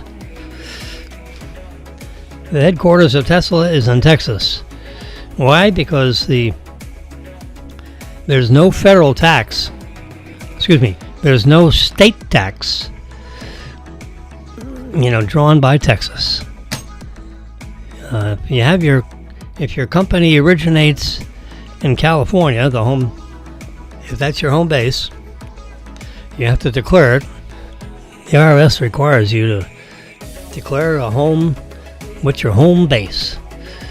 So if it's in California, your corporation and all your employees that work in that place are going to pay a 13.5% state tax on top of your federal tax. So there are people leaving California like crazy because why the hell, who the hell wants to pay, a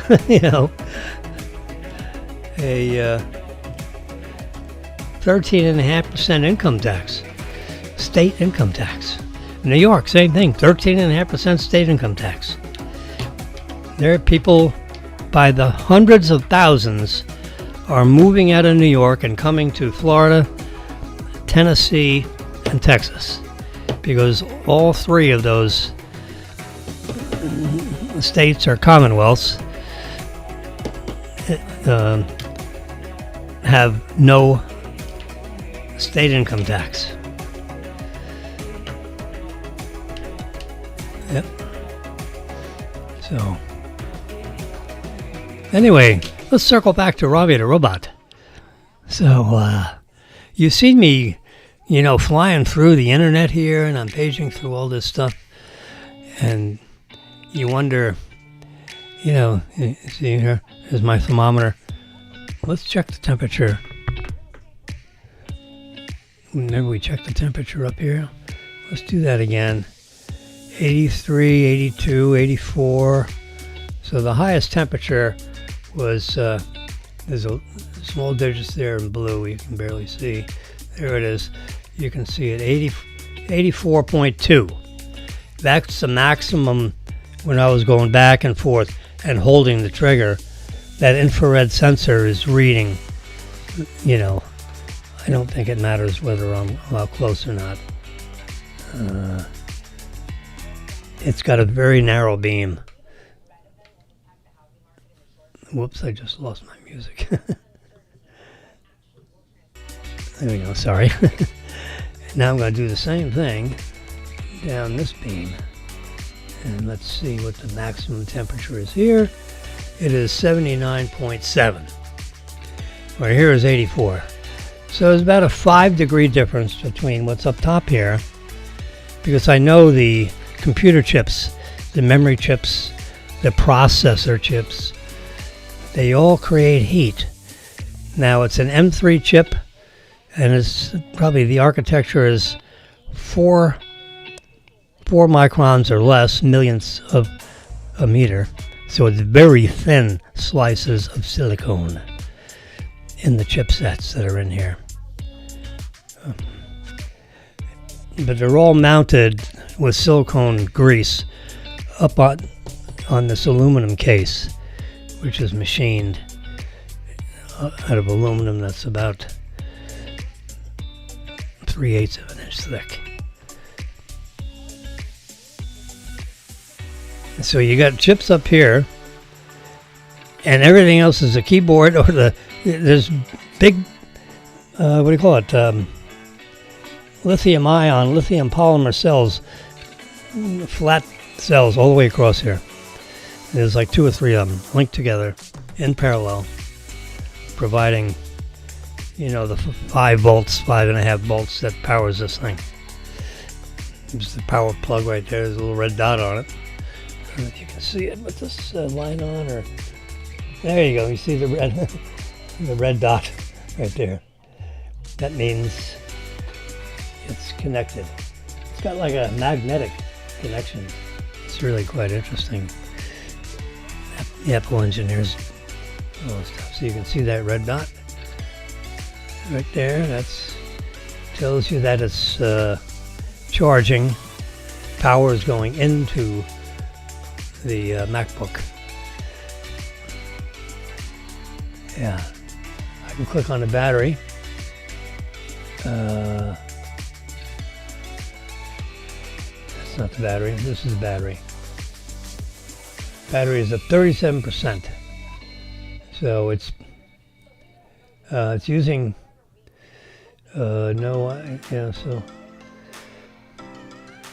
battery settings. Oh my God. I don't think this displays for you. Yeah.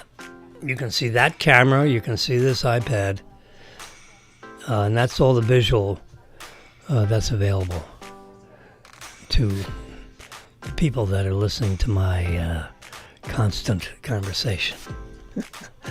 Yeah.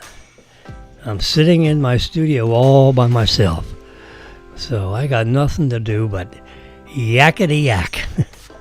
Anyway, so circling back to the Optimus robot that is being engineered and manufactured this very minute in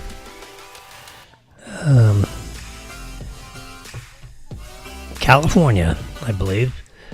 I don't think they're making the robots in Austin, Texas yet. They will be, but they're doing it all in one place right now because they haven't finalized what this robot is. Everything about it's everything. Its joints. I mean, it has fingers for all the same joints. You got this finger right here, 1, 2, 3 knuckles. The robot hands. He tried to. Elon and the engineers tried to have a hand with only 2 joints instead of 3 joints, and it just couldn't get around everything. Apparently, the hand is pretty well engineered. So whoever engineered, God himself, whoever engineered the human body, did a pretty good job because the hand is really well designed, according to the engineers at Tesla. Because with their robot that they're manufacturing, they tried to re-engineer the hand to, the old theory that the best part is no part at all. Because if you don't need that extra part, don't have it, because it costs money and time to manufacture. So when you're in the manufacturing business, you want to keep the design as simple as possible, because then it'll be more affordable if you're going to distribute it to someone other than yourself. Okay, there's my little thermometer thing. I'm not going to keep it here because I use it in the kitchen all the time. I have 2 of them, so maybe I'll bring the other one out. Yeah, because let's see, what's the temperature of the screen? That's a display. It's got light emitting diodes in there, 75 degrees. Maximum temperature is 75.9. So it's almost the same temperature as the down here. Now that's 80. That's 85, and the screen is 75. You don't really feel. It's not a touch screen. I don't think my iPad has. It's the same temperature. So, this is touch screen. No, I don't. I think they don't want to make the iPad, the iPro. Oh, darn it. I think they do not make the MacBook with a touchscreen because they don't want to eat into the iPad business.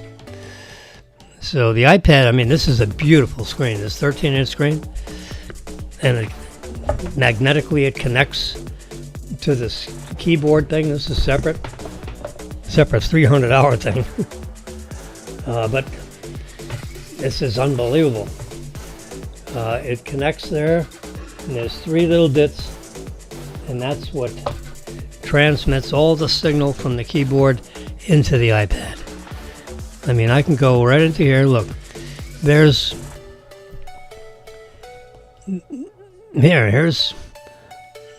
our rent. I did a rent chart.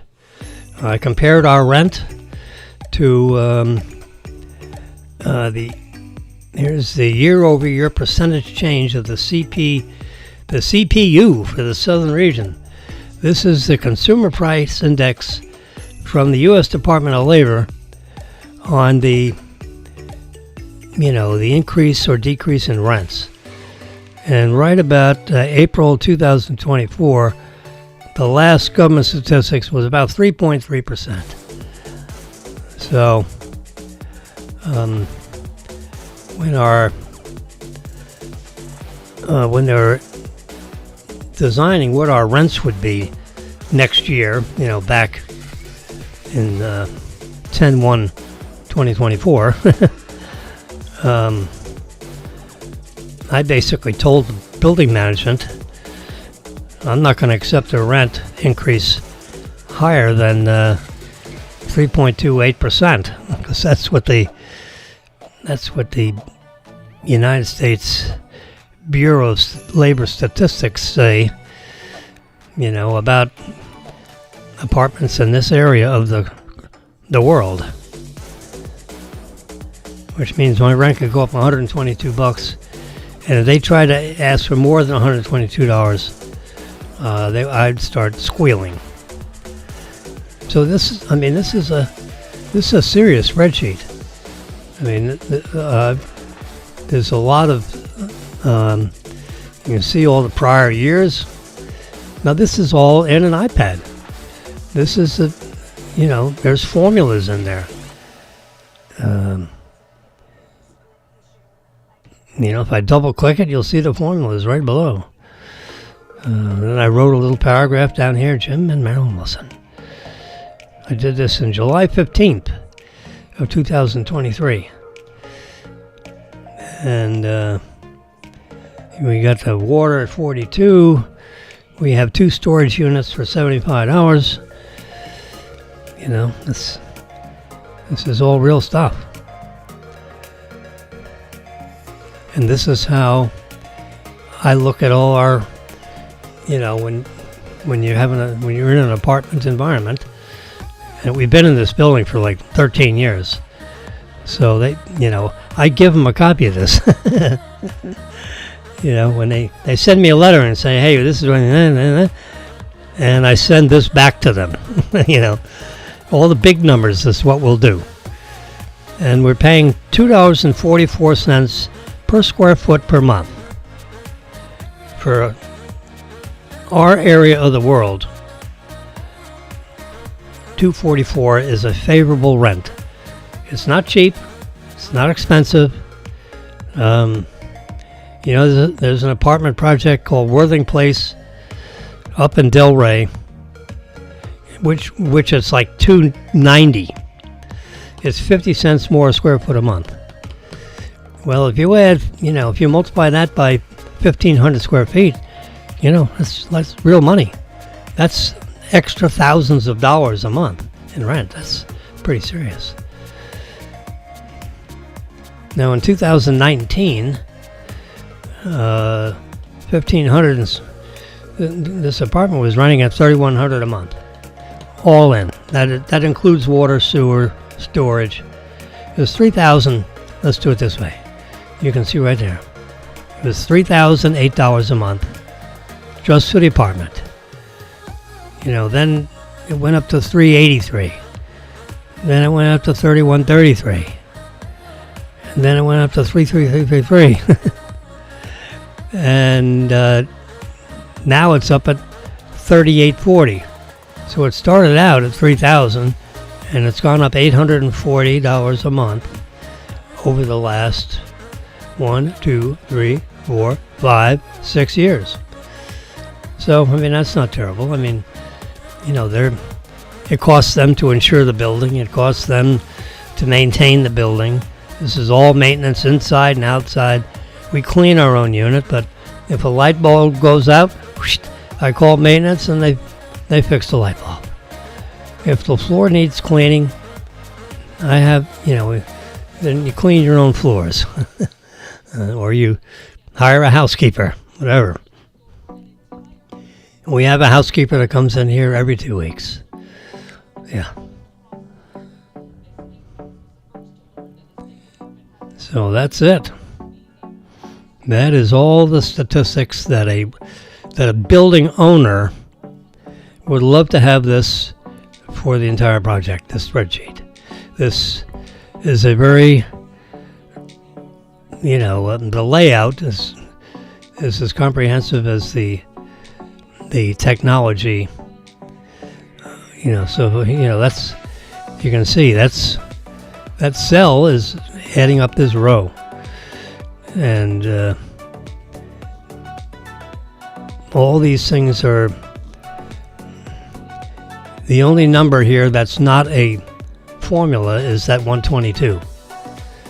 So I can actually put in a different number there and everything changes. All automatically.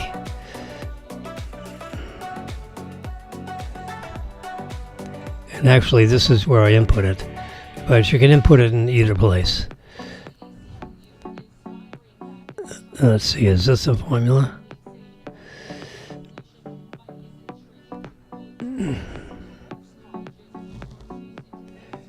Oh yeah, that's a table. So this thing wants me to put the numbers in there. Because this is a value, this is not a formula.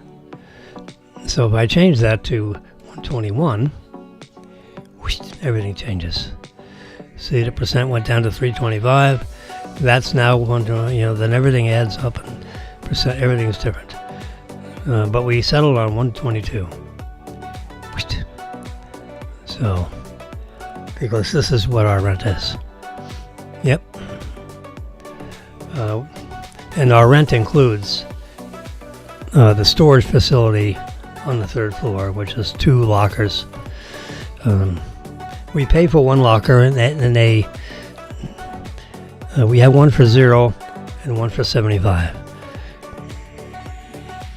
That's the way their computers have it.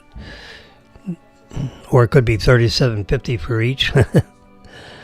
Yeah, it's $75. That's their.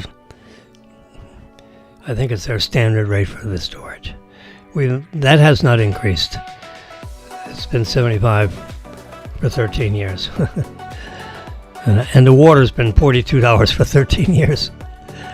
We're obviously paying a premium for the water and sewer because they've certainly had an increase in the water. So they just add it to the rent. Apparently, they just keep it at 42 and 75. I don't think you're allowed to make money on the water sewer. That's a pass-through. But I included a little chart from the U.S. Bureau of Labor Statistics. Yes, sir. And it's a downward play. So in April of 22.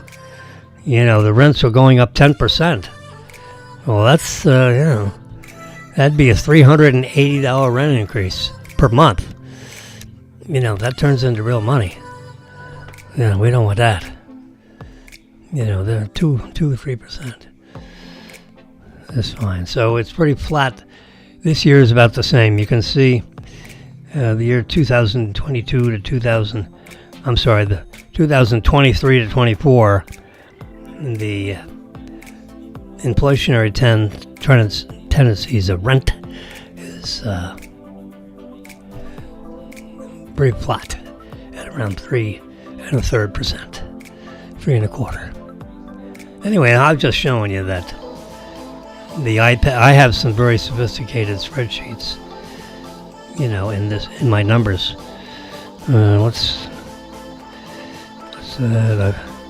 Here's one that the Metropolitan. Oh boy, I worked on that one. Now this is downloading from. There we go, from the iCloud. Now this one has lots of pages to it. See, this is a condo project. I worked a month or so. This is 48 residential units and 4 retail stores. And, yep.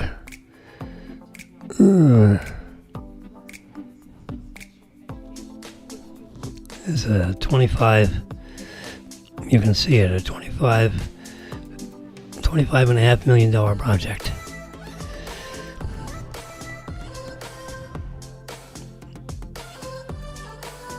In year 10, it's worth $41 million, with the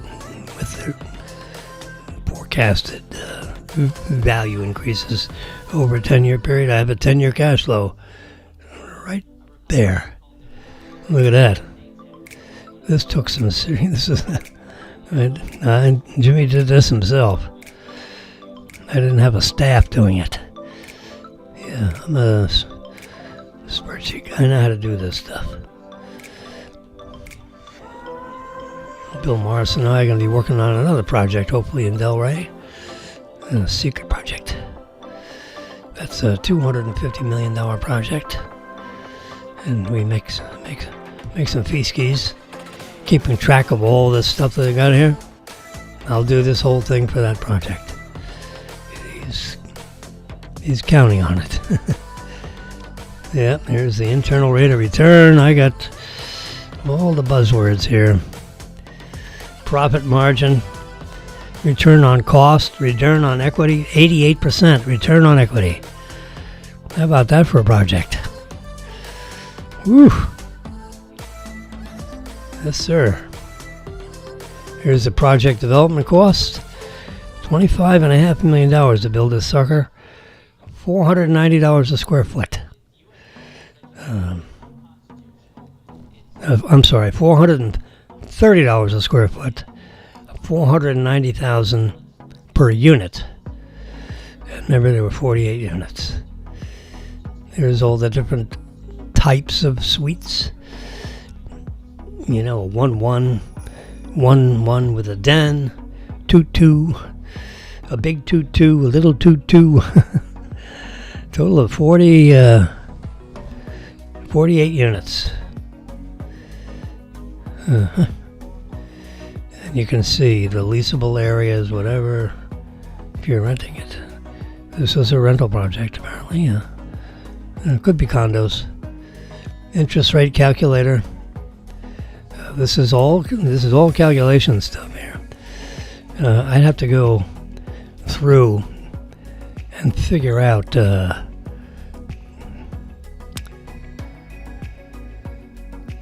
you input the rates. 10 months at this rate, 18 months at that rate. There's a rate sheet somewhere, and this, so you can plug in what rates your assumptions are. I guess you do it here. I think you do it right here. Oh yeah. See, this is called the project parameter portals.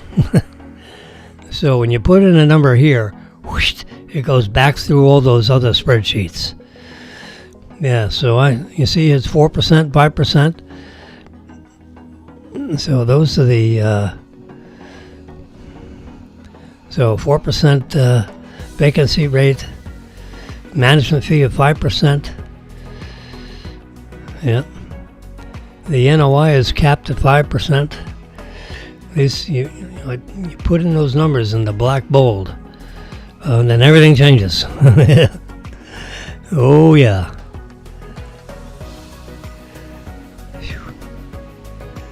So, yep.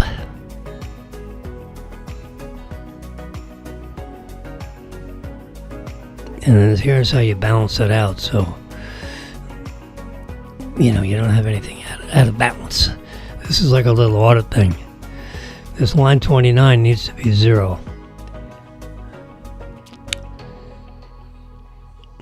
And it's not. It's $570,000. So someone's got to write a check for that to make this whole thing balance out. So if line 29 is 0, everything's in balance. So this 570,000, we need to jiggle something here to make that a 0. Yep. Anyway, this is a serious, so circling back to why this whole conversation is happening, is that I read an article, I'm circling back to the article, which is about an hour and a half ago, and I read the article from the guy, and he says, you know what, I've tried out the iPad Pro and connected it to the keyboard, and it's nothing like a MacBook. Yeah, that's right, it's nothing like a MacBook. It has a touch screen. You dummy. It is very powerful computer, this iPad. This is look at that spreadsheet I just showed you. It's one of the most complicated spreadsheets that I've ever seen in South Florida. It's a very serious, contender, and when you put in a value, bam, it snaps up with the value. It's not like it's a slow thinker. It's a fast thinker. You want to go on the internet? No problem. There it is. Remember premature ventricular contractions? It has all the, you can make a phone call on a stupid iPad with a speakerphone. Okay? Can't do that with a MacBook. There are no phone chips in there. Now, the way I got it wired around here, I can do anything with anything, but if you just have a MacBook all by itself, you're not making any phone calls. But if you got an iPad, it'll serve as a phone. Now you're not going to hold this thing, it's a speakerphone, whereas a phone you can have the earpiece, and so everyone doesn't hear your conversation except for your big mouth. Anyway, so I was agitated reading that article because this guy has obviously not used an iPad very long. He just likes, the Mac software, so to speak. I like both of them, I have to use a MacBook. If I could energize this show using an iPad, I would. But unfortunately, Ecamm, I keep on asking them. Ecamm Live is our software.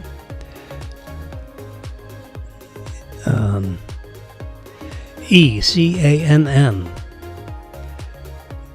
live, live.com. Let's see, check for updates. It is up to date. Yeah. So Ecamm Live or ecamm.com. ecammlive.com or ecamm.com. I can type it in right here and just verify that for you in case you want to do you can have your own show with your own, if you have a MacBook. They only write the software for a MacBook. We're going to erase that. ECA2Ms.com. That's what it is. There you go. Meet Ecamm Live. Stream, record, present. Download Ecamm Lives. Now I can press, because I'm doing this on an iPad, I can touch this, download it, and what is it going to do? Got this smiley face guy here. Let's go. This is the internet view rather than the reading view, and it's going to tell you that the software comes down as software that's loadable in a MacBook. See, it says down here. I'll click it. There's another. See, it says download. It's going to be a ecammlive.zip. Well, when you unzip it, it's a Mac program. Okay, so you got programs on computers, and you have apps. You have applications on iPads. And if I hit products up here, you got eClan, none of this stuff, I don't think any of this stuff is written for iPad. It's all Mac software, which is why I have a MacBook Air up there, because that's, Ecamm. This Ecamm Live is a software package that's organizing this entire streaming video that is going on the 3 social networks simultaneously, right from the studio 8 stories up. How cool is that? I was walking through, let's see.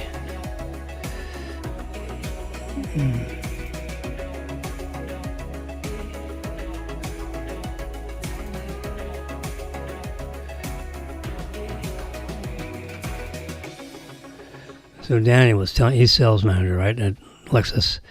He was telling me a couple of days ago about a deal that blew up. It was all done, and one of the other managers opened his big mouth, and the bottom line is the customer walked out without a car. Because this guy opened his mouth, because the deal was all done, and he decided to just talk, and talked her into, why don't you order the car and we'll get it in 2 months. And Daniel's saying, hey, I got a car right here she'll take. What do you mean 2 months from now? The customer is here now. When you're a salesperson, you don't sell what you don't have. You sell what you have. And if the lady will take dark gray instead of, some other color, sell the dark gray one. What the hell, Anyway, so Daniel's sending me a text message here. He says, the deal that blew up turned out to be a deal again, and she'll be back tomorrow. So apparently, someone got back to her on the phone and said, oh, by the way, she's like 90 years old. So, someone, anybody that goes in, no one goes into a showroom that doesn't want a car. They may be comparing, the Lexus with the BMW and this and that. I've had all of them. So everyone's got their own taste. We went with Tesla. We could pick a BMW or a Mercedes-Benz or a Lexus. For the same dollars a month lease, because we lease the cars, we don't buy them. That's an inefficient way of using capital. The most efficient way to drive a car is to lease it, because you're paying a money cost and a depreciation cost and nothing else. So why dump all your capital into a car when that money could be in a savings account? You could buy gold, and just pay your monthly rent, because you're going to pay an interest factor, whatever it is, 5 or 6% a year, and then they divide that back for a monthly factor, and then you have your depreciation. What's the car going to be worth 3 years from now? And Teslas don't depreciate that much. Sometimes they do and sometimes they don't, periodically because of media news. It has the lowest crash rate, meaning, you drive into a tree. Most people drive into trees because they weren't watching what they were doing, or the weather was terrible and you couldn't see out the windshield, so you shouldn't be driving. Every car has that problem, right? But per million miles, the Tesla cars have like 25% of the traffic incidents compared to every other car on the road. Okay? So, I believe this is I'm pulling this out of my fanny, but drive any other car on the planet, whether it's 2 years old or 10 years old or 1 year old, all relatively modern cars, which is everything built in the last 10 years. I would call that a relatively modern car. So if you add up all the miles that 50 million cars are on the road, okay? And if you add up all the traffic accidents that have occurred with those 50 million cars, I'm kind of making that up, it's an accident every 800,000 miles. Is that right? Is it? Yeah. We're talking about the number of miles driven. 800,000. I was thinking of the order of magnitude. Yeah, it's like 800,000 miles. Every 800,000 miles, that's an accident. It could be your car. It could be someone else's car. But if you take all the cars that are driving on all the roads, and you add up all the miles that those cars have driven, you've got billions of miles with 100 million cars, whatever those numbers actually are. But the result is, if you divide all that by that, it's an accident every 780,000 miles. I'm rounding up to 800,000 miles. Okay, the higher that number, the better. In other words, you wouldn't want an accident every 20 miles. You want an accident every 800,000 miles. When you look at the entire global, arena of cars driving on all the roads. Good roads, bad roads, high roads, low roads, rainy roads, snowy roads, clear day roads, whatever. In a given year, going through all the seasons, whatever kind of season you live in, there's an accident every 800,000 miles. Just keep that in mind. Now, if you look at all the Teslas, okay, because you can segregate this by manufacturer, by brand, and so forth. So if you look at all Tesla cars, that have, the autopilot feature, or that don't have the autopilot feature, because that's a matter of pushing a button in a Tesla. So let's just take all Tesla cars. The average number of miles before an accident is like 4 million miles. There's an accident every 4 million miles instead of an accident every 800,000 miles. So you divide that one number by the other, it's like 20%. So all the other cars are having accidents 4 times more frequently than the Tesla does because of the computer and the cameras and the accident avoidance systems that are built into the car. Okay? If you're getting ready to crash into something, it'll avoid it. Unless you won't let it avoid it. You almost have to try to have an accident in the car. If you start to turn the wheel and there's someone over on the left side and you try to turn left a little bit, the steering wheel will kind of tug on you because it won't let you do it. And a red shading area will light up on your dashboard computer thing in the middle there, showing you that there's a car over there.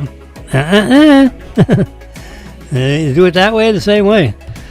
So if you want to pass a car, you just do something with the, your signal thing. So if you're in the right lane and you're stuck behind a slow car, you push your flasher on, to turn left because you want to move into the left lane. The car will do, all you do is to do the left, and it'll take you around and go in front of the car in front of you. You do it all by itself. And the cameras will look and make sure you're not going to crash into a car, or it's not going to crash into you, and you're not going to hit the car in front of you, and no one is going to hit you from behind, and you're not going to slide someone off the road from the left. And we'll make sure that the margin distance between you and the car you're going around is a safe, margin, and it'll take the car around all by itself. It has a PAR, it has a feature where it'll take you in front of the car in front of you, and it will do it all autonomously. And you just sit there and watch it do it. You put in an address to the car and say, I want to go here. It'll take you there. It'll drive the car all by itself. Anyways, we were talking about Tesla factories and how unbelievable this company is. I'm like, I'm an engineer kind of a guy, and it is shocking how sophisticated this company is. And this, they have made a factory. Elon Musk has used these words. He said it's the machine that makes the machines. This factory is a big machine. The whole thing. Just look at the whole thing as a unified body of things that are going on in here. And what do? We manufacture cars. We manufacture Tesla cars.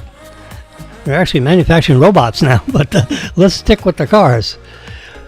It is 95%, I believe, automated with robotics. So Tesla is a robotics company that makes cars. And cars come off, listen to this, the cars come out, all the parts come in on the sides of this building, and it's a huge building. It's like 3 or 4 million square feet. And then every 40 seconds, it's actually just slightly less than that, every 40 seconds a car comes out the back door. And if you were standing there with your checkbook, you could buy the car. Well, actually, these cars are all ordered online with your iPad or your iPhone. So the car comes off the assembly line, if you will, all robotics. 95% robotics. At 5% that people do things because it's not worth buying these robots. I'm sorry, the robotics that's in the factory. There's like 300 or 400 robots that are putting, big machinery robots. But there's, certain procedures, which, like the hand wipe the paint and look for the finish to make sure there's no blemishes from the paint shop and all this stuff. That's not robotic. They got people doing that. So there's certain steps along the way of the manufacturing process where it's actually done by a human being as opposed to some robotic thing. Not humanoid robotic. We're talking about big machinery robots or little machinery robots. They got robotics that make the motors. Okay, they're very detailed, small robots. They got big robots, little robots. It is a huge, robotics factory that makes machines, known as Tesla cars. They come out of the back of the door one by one every 40 seconds. Well, you know what? It's a self-driving car. So programmed into that, the whole in other words, if you ordered a car with a black exterior and a white interior, that's in your order. Your order follows electronically. Your orders follows you all through this factory to the specifications you called for. I want big wheels, I want black paint, and I want white interior, and I want the hitch, the tow hitch, and you don't have a lot of options. That's about it, with or without the tow hitch. The color of the exterior, you got black or white interior, and so they keep the choices, simple, so that you don't have, that's just the way they do it. They don't give you a lot of choices, which is fine. The stereo system, you can't have a cheap stereo. You get the best radios, woofers, the 16 speaker, 400 watt amplifier. You don't have to worry about specifying the radio. You're going to get the best they have. And the sound is, unbelievable. If you're a rock band guy, you're going to love this radio. Or if you want to hear soft music or just the news, that's fine too. But you can't get a cheap sound system in a Tesla. You get the best there is, period. You can't not have it either. You get it, period, like it or not. You don't have to turn it on if you don't want to. Anyway, the car comes out of the back end of the factory every 40 seconds. Well, it drives itself, because remember, it's a self-driving car. Jimmy's car, the car drives out of the driveway, goes along the side of the factory, makes a turn over that side of the factory, and then drives over there into spot 3074 in Lot D. And the car drives itself and parks itself into that spot, and there's no one in the car. You don't need a guy doing it, and then he runs back and gets the next car. No, there are no guys. The car parks itself in the exact parking spot that is specified on my work order. Because when that car is going to get transported to Boca Raton, two ways. They either program my address into the car and it'll drive itself to my driveway, or it'll be put on a car carrier and transported with 9 other cars from other people that have ordered it in the Boca Raton area. I thought that was just a spectacular thing that I saw in the factory, is that the car pulls itself out of the factory with all the robotics that's going on in the factory, but since the car has robotic driving, because it has full self-driving, it parks itself in exactly a spot that is remembered, because eventually that car, my car, is going to be on a car carrier transported to the service center near me in Delray Beach. Can you imagine? So they don't even have people driving the cars. There is a point in the process where they do test drive the car before it's parked in the parking lot for delivery. It actually skips a step. So when it leaves the factory, it then drives itself in a course, with bumpy roads, and it tests out the steering and the circular this way, circular that way. It goes up and down. It goes on a lot where it might go 80 miles an hour for the short. It takes it through a course so that and it scores, has all kinds of vibration testing and sound, ambient noise testing in the car, and or the windows whistling, and then it has all this computer stuff, so it knows how your car scored out, and if it needs to go to another place for adjustment because there's too much wind noise, or the wheels are wobbly, it's not, the wheel isn't balanced or something, whatever could pop up, so that would not be a car. It would be a car that I would complain about when I got it, and they want to eliminate all that. So they put it through a course, and then if it passes, it goes, parks, whoops, sorry, waving my hands there, just whack the camera. Yeah, it goes in spot 907330. It makes note of that in my car file under my name and number, work order number, for eventual delivery to Jimmy. And remember, it took 35 seconds to make the car. Well, every 35 seconds a new car comes out, the back door of that factory. The question is, how long does it take from the time it starts in the factory to the time it comes out? It's less than a day. But remember, you got all these work orders, so every 40 seconds a car is coming out the back door. Now, that process might have begun, a day ago. It doesn't take more than a day to build a car. I actually don't know how long it takes to build a car. I'll find out.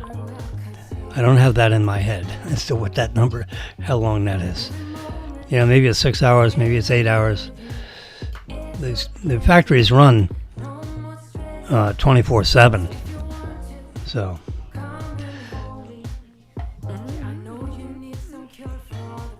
Well, I went over I went over the time limit for my background noise,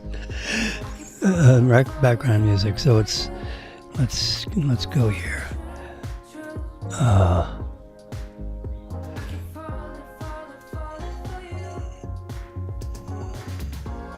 Yep, I can pause that. I was just making sure I was on the right window. Next step. Home. Let's go home. Know what the cell guy is here. There we go. Let's go back to Epidemic if you don't mind. There we go. It's my favorite background music. Because no one's singing, it's just all this electronic instrumental stuff. It's nice. Think of it as being in a dentist appointment. You're in the lobby and they have this music piped in. This is it. It's not newsy. It's no big loud vocals. It's no ethnicity involved. It's just pure electronic sound and Epidemic sound instrumental, they call it. It's royalty free, so I actually don't have to buy a copyright release to have it on my broadcast there. I think it's pretty good. I've been sitting here talking about all kinds of stuff for 3 hours. Wow, that's pretty good. I'm gonna wear out this microphone, but in perpetuity. I don't know how long they hold this stuff. But this is on 3 social networks, and it's stored there, in theory, forever. So if someone wanted to listen to what Jimmy was talking about on March 8th of 2020, live, you just do my handle is the @ at FAU4U. FAU standing for Florida Atlantic University, although this is not anything to do with FAU. It's just the letters, because I've been a faculty member there for 23 years, and I've FAU etched into my brain. I figured, how cool is the number 4 and then U. FAU4U. The @ FAU4U, because I'm for you.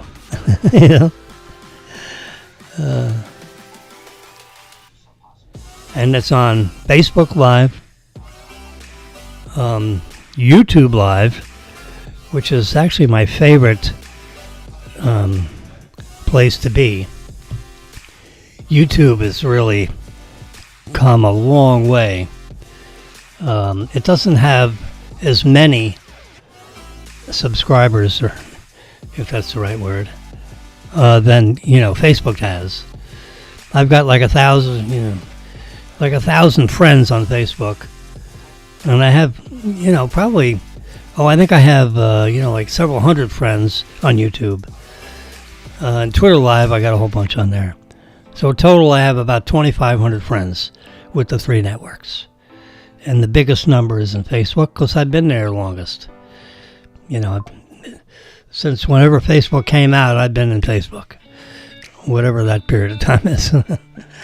Which I actually don't know. Is it 12 years or as long as I've had an iPhone? All right. 10 years, 12 years. My first iPhone was iPhone 4. And that was iPhone 16. So that's 12 years. Something like that. Yep. So iPhone 4 was our first iPhone. Before that, I had a Marilyn and I, and Marilyn and I always have the same technology so that we can help each other with the technology. So let's see, what was our let's see, I'm trying to think of the phone. Oh crap. I have a little mental block on what the name of that phone.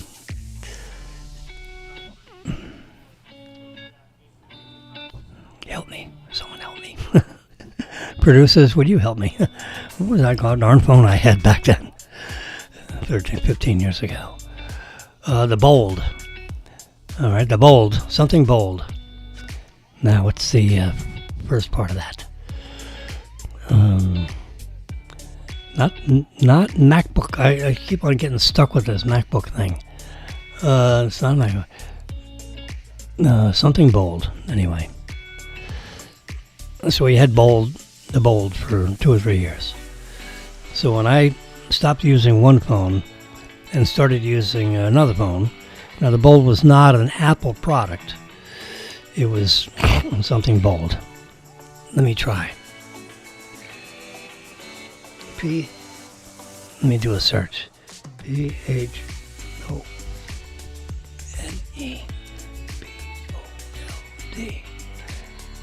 Oops, I have a 0 in there. Phone and Bold. I use 2 search words. And I'll type in cell phone. C-L-L-P-H-O-N-E.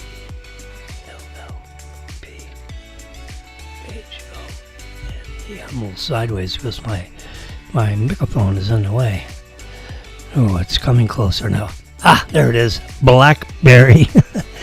You silly boy. BlackBerry Bold phone. There it is.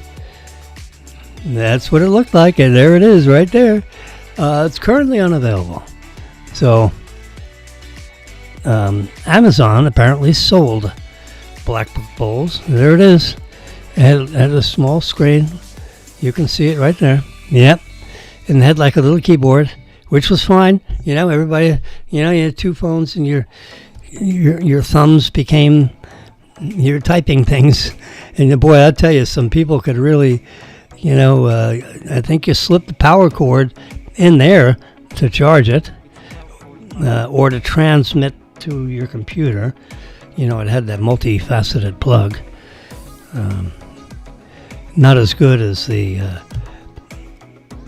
the C plug they have now in the phones, the USB-C. But yeah, I remember that with the globe and the calendar. These are like some of the built-in apps right there you can see in the middle. And this is like a home button or something. Kind of like your enter key, or you go backwards, you power the phone on and off with that button. You press this thing with all the little, if you wanted to get, there you go in the middle of the screen there. If you wanted to get into the BlackBerry system for something. It was very good. I loved it. And, but the iPhone is like, far superior. It was a hard choice to drop out of the BlackBerry, because I was into BlackBerries, very seriously. As a technology person, I really know how to use that phone. And they had a messaging service, I wouldn't say service, a feature where you could send a message to the machine address of a different BlackBerry. Someone, your wife, let's just say. So you both have BlackBerries. It's not like the message we have today, because that message goes through, a big server and all that kind of stuff. This messaging feature that they had in the BlackBerry, you would get the machine language serial number. Let's just call it the serial number of the device. And you would send your message directly into that device. It wouldn't go to a server and be stored. So it was completely tight. It was tight. Because when you typed out your message on your keyboard, you would push send or something, and it would go right into her machine, her BlackBerry Bold. It wouldn't go through a server. It wouldn't be stored there. You couldn't retrieve the message from a server. it's a message that you may have all your messages on your phone that you sent her, that I would have sent Marilyn, but it's not on a server somewhere, so no one can go get it. A court couldn't, petition it. Now, a court may get a hold of your BlackBerry, and you may be compelled. Otherwise, you're going to jail. Yeah, I'm making up stories there. But, if all your messages are on a server, someone could get it, or some court could get it, or some hacker could get it. We've never been in trouble with the courts, but the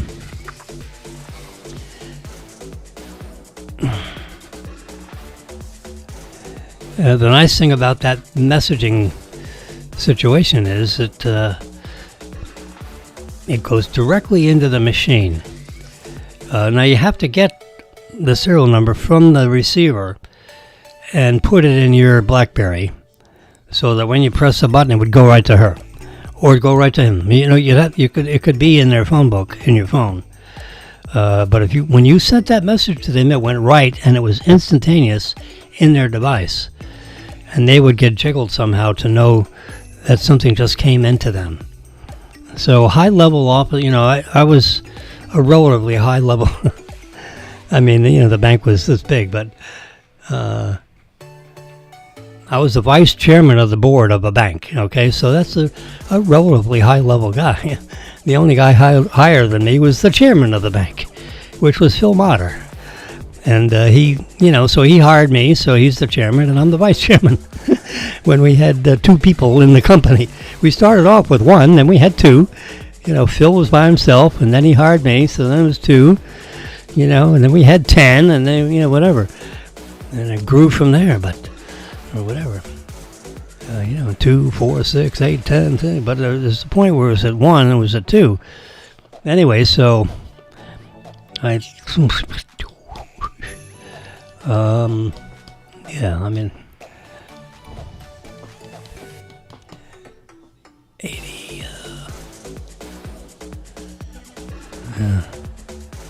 I guess they had.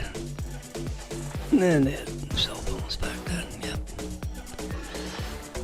So, the nice thing about the BlackBerry, particularly for senior people, is that I could send a message to the chairman of the bank and it'd go right to him, wouldn't go through a server.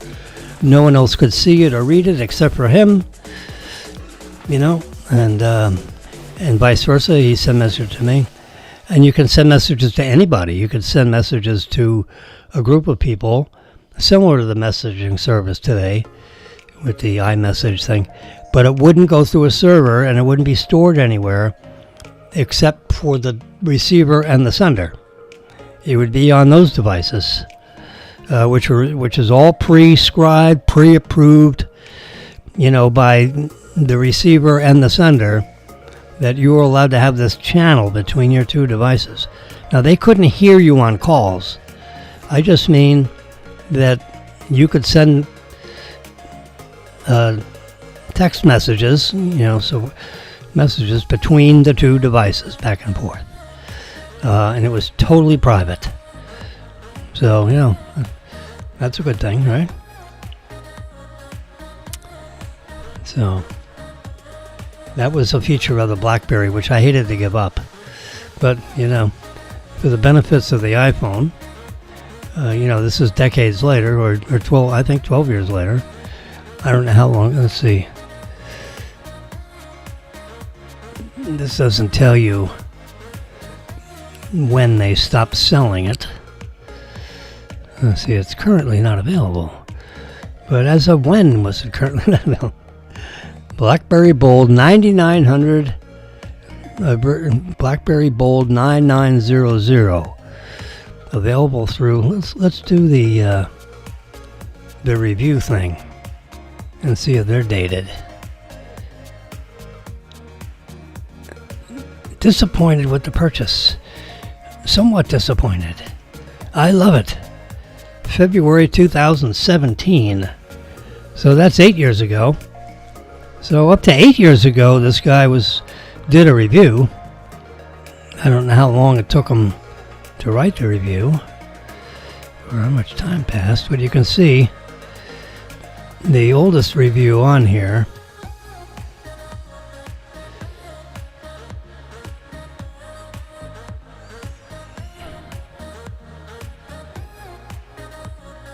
Yep. Amazing, huh? So anyway, at least, yeah, so that's, 8 or 10 years ago. Yep. We got the iPhone. All right, let's... All right. iPhone, iPhone 4.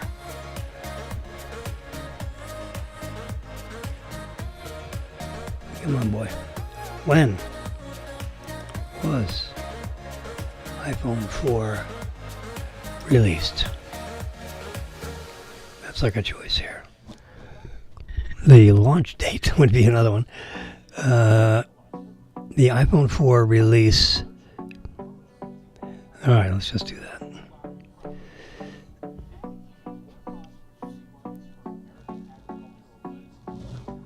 The iPhone 4 was first unveiled June of 2010.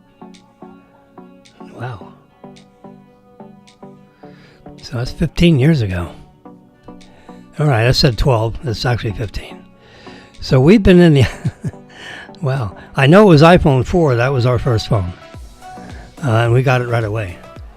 So we've been in the iPhone world for 15 years.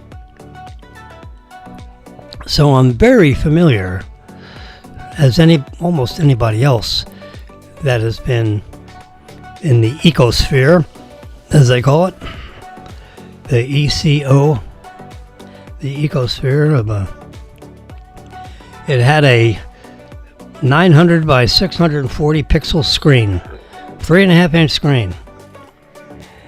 And it ran on iOS 4 operating system. Those are all brand named things. Now we're at iOS, 18.4. I think I'm a beta tester for 18.4. The original, where I started in the iPhone world was iOS 4.0. Or 4.1 or 4. Whatever. And the 4s. June 2010. Woo-wee. That was a long time ago. Let's go to Wikipedia. That's usually a nice little scientific,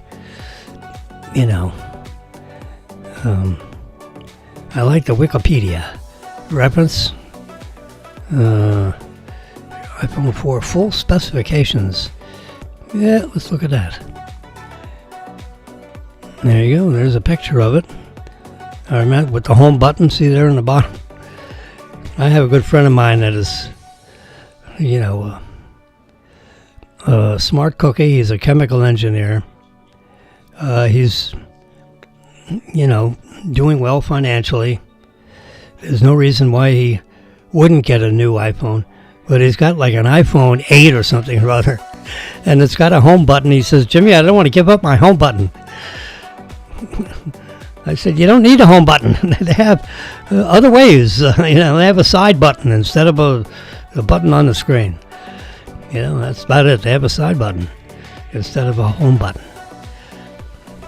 So I said, you know what? We need to have lunch so you can look at your phone and I can show you what I do on my phone that does the same thing you do on your phone. But you need to have a better phone. You have grandchildren. You take better pictures. You're almost retired. You're not retired, but you're going to be soon. And you got, little baby grandchildren. You want to take good pictures? You're taking these stinky little 2-megapixel pictures. You can't do today again. You only get one shot of today. Yes, I'm a photo guy, so I always want the best cameras available. Because you don't get a second shot at today. Or at least, not yet. I mean, there may be a day when we can go back in time, but generally speaking, if you go back in time, then you could change the history of the planet. So they don't generally want you to go back in time, and they don't want you to go forward in time either, because you could change what's going to happen in the future. So you're not allowed to change things. They'd have to have rules and tickets, speeding tickets, in case you go back in time and change something, and it could change the whole course of the planet. It may not do anything, but it's serious business if you go back in time and diddle with things. Anyway, we have the iPhone 16 Pro Max. Bingo. That's it right there. And that's what I have sitting right next to me. This little guy right here, that is a life-size picture. Look at that. It is, that's a match. Oh, that's interesting. 6.9 inches diagonal. Very interesting. A life-size picture. Phew. This is coming right through Wikipedia. The body of the phone weighs 8 ounces, 217 grams. They have it inches, they have it in grams.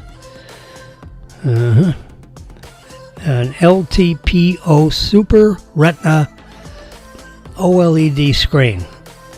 It has a recycle rate of 120 hertz cycles per second. That's good. That means when things move, you don't get the jitterbugs, which would be like a 24 frame per second. This is 120 frames per second, refresh rate. So you get no jiggles. It has a maximum of 2000 nit. A nit is a degree of brightness that a screen can display. So you can have bursts of 2000 nits. Typical is 1000 nit display. 6.9 inch diagonal. 460 dots per inch is the screen resolution. Looking at your screen. Don't have anything to do with camera. The iOS platform is iOS 18, upgradable to 18.3. I'm actually on beta 18.4. It just came in Monday, I think, Monday morning. Monday at like 1 p.m., which is 10 p.m. California. If you're wondering how come it's always 1 p.m. stuff happens over here, it's because they push the button at 10 a.m. in California time. And I have a Tetrabyte. There it is. Tetrabyte gives you 8 gigabytes of RAM. Actually, with the Pro Max, you get 8 gigabytes of RAM no matter how much storage space you take. I have a Tetrabyte, and I'm using about half of it, which is perfect. See, now here you got triple cameras, 48 megapixel, 12 megapixel, and 48 megapixel. So the 5x zoom, optical zoom camera has a 12 megapixel imager, and it has a periscope type of telephoto lens. Meaning the light comes in this way and then gets the 5x because of an element that slides horizontal to the entrance of the light that hits a prism, and that's what they call a prism, a periscope telephoto design, originally designed by Sony more than 20 years ago. So the patent there's no patent infringement. You only get 20 years worth of patent protection in exchange for fully documenting the design. That's what patents are all about, by the way. You receive a patent only if you disclose publicly, according to a very specific reporting format. You disclose your design with pictures and words really, hand drawings, and they'll give you, and the patent office will consider if it's unique, if the design is unique, they will issue a patent and a patent number, and then you have a patented design. If the patent office is still looking at it and you have a valid patent application in their hands, I'm sounding like a lawyer, aren't I? I hang around a lot of lawyers in my day.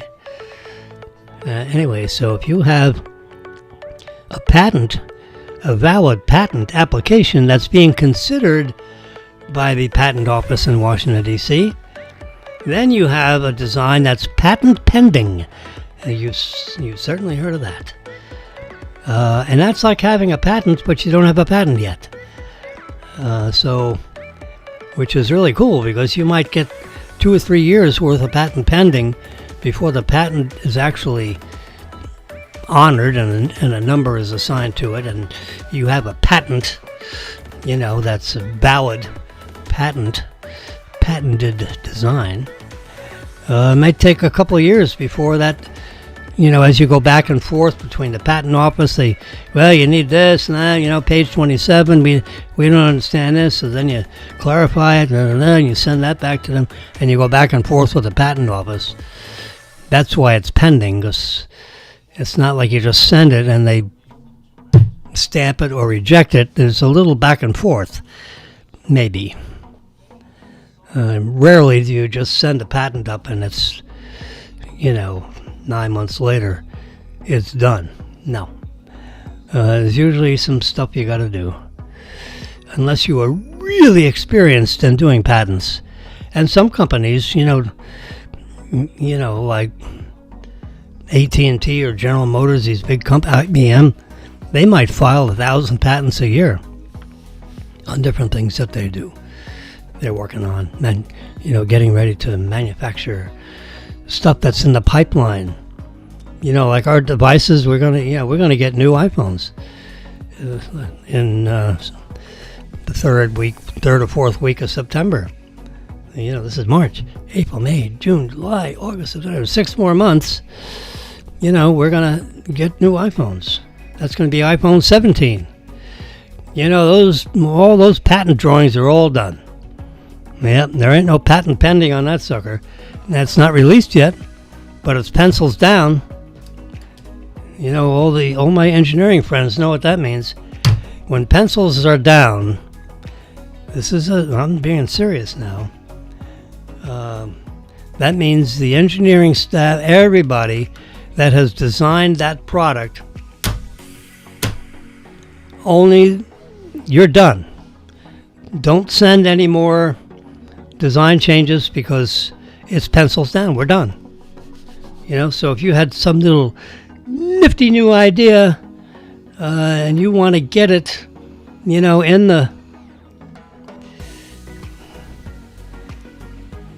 in the design of the product, because you might have 100 engineers working in 3 different buildings. Well, there's a point where it's pencils down. Everyone knows, because they've had meetings and conference calls and Zoom calls. They call the business world calls a Zoom call. When you're working on designs like an iPhone, which is magnificent, complicated. There is so much going on inside this little sucker. Woo! It's you just turn it on and talk into it, but there's a lot going on in there to make it easy for you to use, because all that software stuff is in an effort to make it very easy and safe to use. But very comprehensive, complicated. It's like I say, there is more computing power in the iPhone. There's more computing power in my iWatch, my Apple Watch, that was in all of the space program with the shuttle spacecraft. As a matter of fact, this has twice on my wrist has twice the computing power of all the computers added together that ran this shuttle space program for some 30 years, which is now retired. Mothballed, if you will. Anyway, so that's a lot of computing power inside this handheld. You know, I don't even want to call it a phone. It's a communicator. You know, that's what Star Trek called them. They had communicators, you know, attached to their collars, you know, up on their. Come on, producers, give me full view here. If I can get in the. You see right here, the collar, my collar. Right here where the logo is on your shirt. They have communicators right there. Because Captain Kirk would just slap his right above his chest or touch it, and it would start the communicator and it'd say, "Hey, beam me up, Scotty." He'd hit the communicator and say, "Beam me up, Scotty," and then he would get beamed up from planet whatever and get back into the bridge of his spaceship, Enterprise. Yep. It's amazing what science fiction. I wrote a paper once as a school kid, you know, and I was like a college student. I think it was like when you go to college, they give you assignments that are very oblique. You know, they don't really tell you everything. They just say, write me a paper that has something to do with, research or development. That's it. That's all the English teacher would tell you. Just write me a paper, footnote it, something. Anything you want to talk about, development, research, it can be animal, vegetable, it can be legal, whatever you want to write about something. And you write a paper. You look at it and say, well, what do you mean? You don't get what do you mean. They just send you a message onto your iPad or your however you communicate with the university, and they say this is your assignment for the month. So it's a serious piece of work, because it's supposed to be a month's worth of work, not just 10 minutes worth of work. And of course, the professor can tell whether, number one, you copied something, because they have anti-plagiarism software. Can you believe it? If any 8 or 9, you can specify this in the FAU has anti-plagiarism software, so that the faculty can submit all their papers that they're getting from their students, and it goes through a computer system. It scans the work, either because it's already electronic or it was paper that needed to be scanned. Either way. It's mostly all electronic. But it would scan all the papers, and if you had 6 words, 7 words, 8 words, 9 words, or 10 words, you could pick the number of words. If any other document on the planet has the same 8 words in the exact same sequence, it's flagged with red as a potential plagiarism, and it would tell you exactly where the plagiarism occurred. No, it was reaching back into the body of knowledge before today. I mean, literally, it goes into the live book of knowledge of everything that everybody has written everywhere, and it says, you got the same 10 words in a sequence? That document that was written 10 years ago, in Phoenix, Arizona, or Mozambique, and then it shows you the paragraph where that was written before you. You can't do it in the future because it's not done yet. But everything from this date backwards for the history of time, this software exists. It's happening. All major universities has anti-plagiarism software. So if President Biden actually ran for president a long time ago. I'm going to say 10, 20, 30 years ago.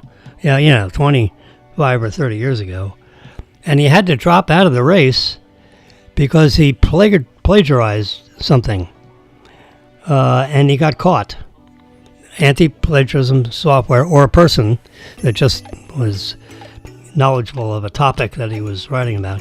Some document he wrote, and a speech or something he claimed as his, and he plagiarized, some big paragraph that was written by John F. Kennedy or something, 10 years before him. And the opposition party to whoever's running against him, for president, brought it up to one of the networks and said, look, he plagiarized this whole part of his speech. He took it from JFK, for Pete's sake, in 1962. That was the beginning of anti-plagiarism software. And then the university said, you know what? Anyway, so remember I was talking about the English teacher that gave me a topic. Let's circle back to that. And you had to footnote stuff if you quoted whatever so I did let me go back. So I chose, when this English professor gave us this assignment, it may have been a semester assignment. It was an important assignment because I spent a good amount of time on this thing, and I remember some of it, even though it was like 60 years ago 60 years ago. And so I wrote this story about H.G. Wells. You can look him up. Let's look him up. H. G. Wells. W-E-L-L-S. Author.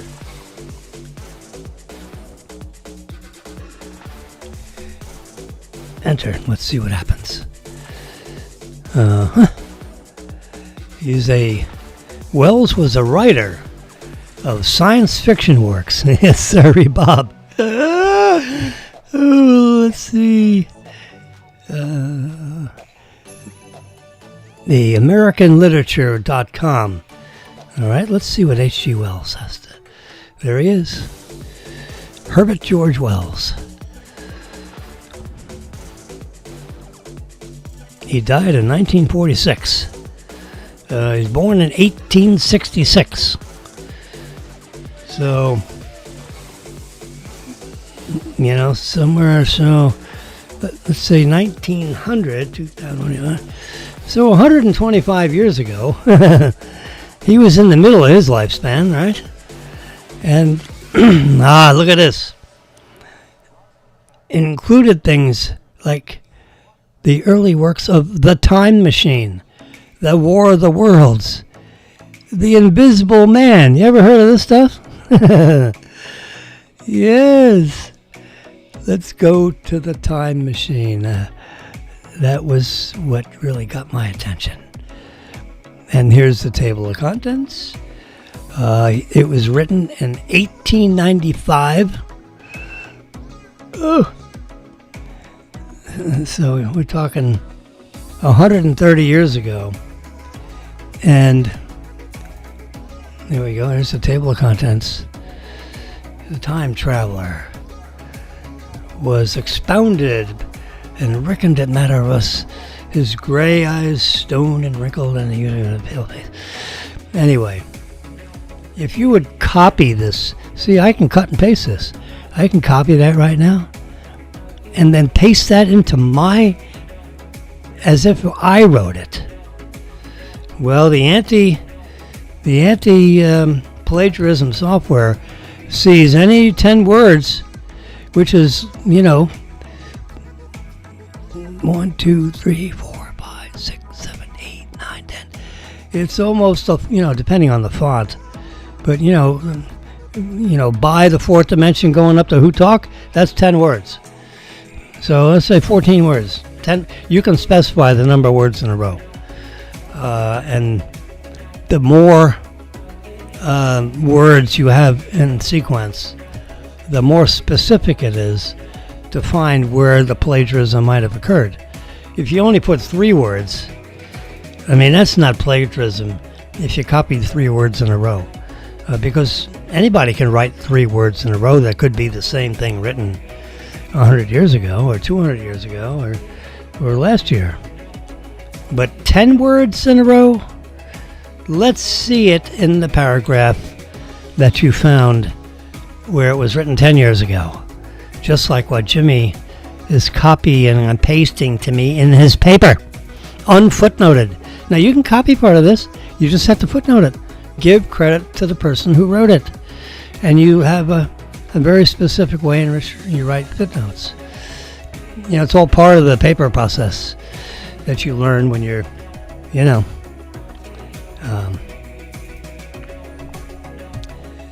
writing a paper.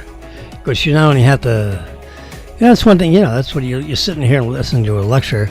She's in the front and you got 100 or 200 of you back in the auditorium, no matter how big it is or not. And the lecture comes across and you pay attention, assuming you go to class, and you learn how to write a paper, which means you have a beginning and end, a table of contents, you name the paper, like the name of the book. Here is the Time Machine, and right there is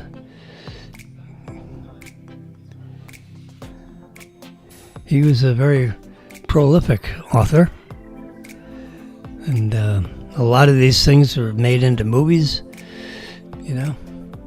But the interesting, what I focused on is that the things that he wrote about 130 years ago are actually happening today. It was as if he looked into the future and saw this thing and then wrote about it 140 years ago. That was a compelling paper. My English teacher, she said, "Holy crap, this kid is on the ball." Woo! She really liked that paper. She called me into her office, and I figured, "Oh crap." I don't know. I was scared to death. I figured, "Oh my God, what did I do wrong?" I know I didn't plagiarize. I know I didn't copy 10 words in a row or whatever sequence they might have used to check out our papers. But the paper was compelling about some of these science. This guy would be considered a science fiction writer. The father, look at this, H.G. Wells, the father of science fiction. Now this is Wikipedia. Use that sometimes referred to as. Well, that's what I said. He's the father of science fiction. I didn't say sometimes referred to as. I said H.G. Wells was a science fiction writer, And in some senses, he predicted the future.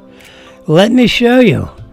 And I would dig down into the Time Machine or the Invisible Man and, some of the things that he wrote about in the story, the science fiction story.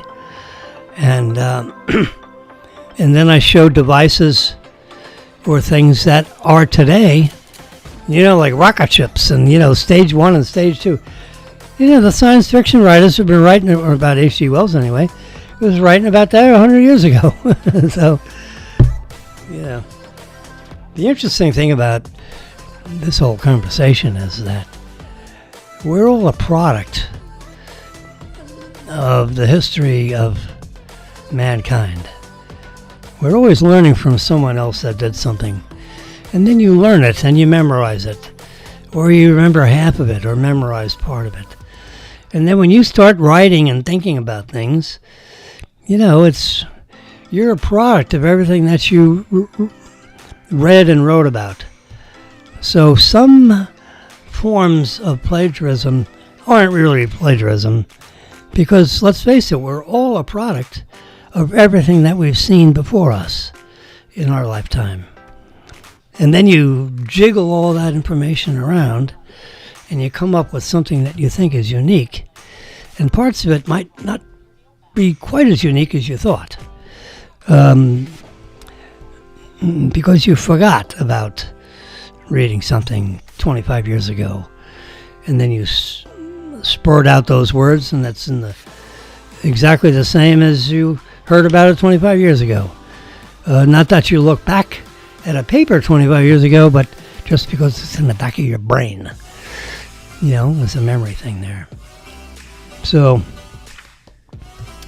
that's why when someone is going to accuse you of plagiarism, they've got to be damn sure of it. Context, the exact words. You plagiarized the whole damn paragraph. You just moved the words around a little bit. No one can remember a paragraph that was written 125 years ago, per se. So, people don't get accused of plagiarism very often. Now, university students do, because they're writing papers all the time. They're being charged with the requirement of writing papers. Most of the papers that I wrote were scientific papers. Biology papers, physics papers, chemical engineering papers. I didn't write science fiction. But when I wrote this was English class, so, So I picked, the father of science fiction, and I read some of his stuff, and I said, I'll be damned. He actually wrote about this 100 years ago. And now, all of a sudden, we got rockets going up. Now, that's not plagiarism. That's like foreseeing the future. Because remember, he hasn't seen any rockets go up 125 years ago. There wasn't any such thing, except in the minds of a science fiction writer who would dream this stuff up and be a novelist and a journalist. And he would write about some, create these stories, fiction. But he would write, if you read some of this stuff, it had exquisite detail. If I just stick my finger on chapter 5. There we go. There's chapter 5.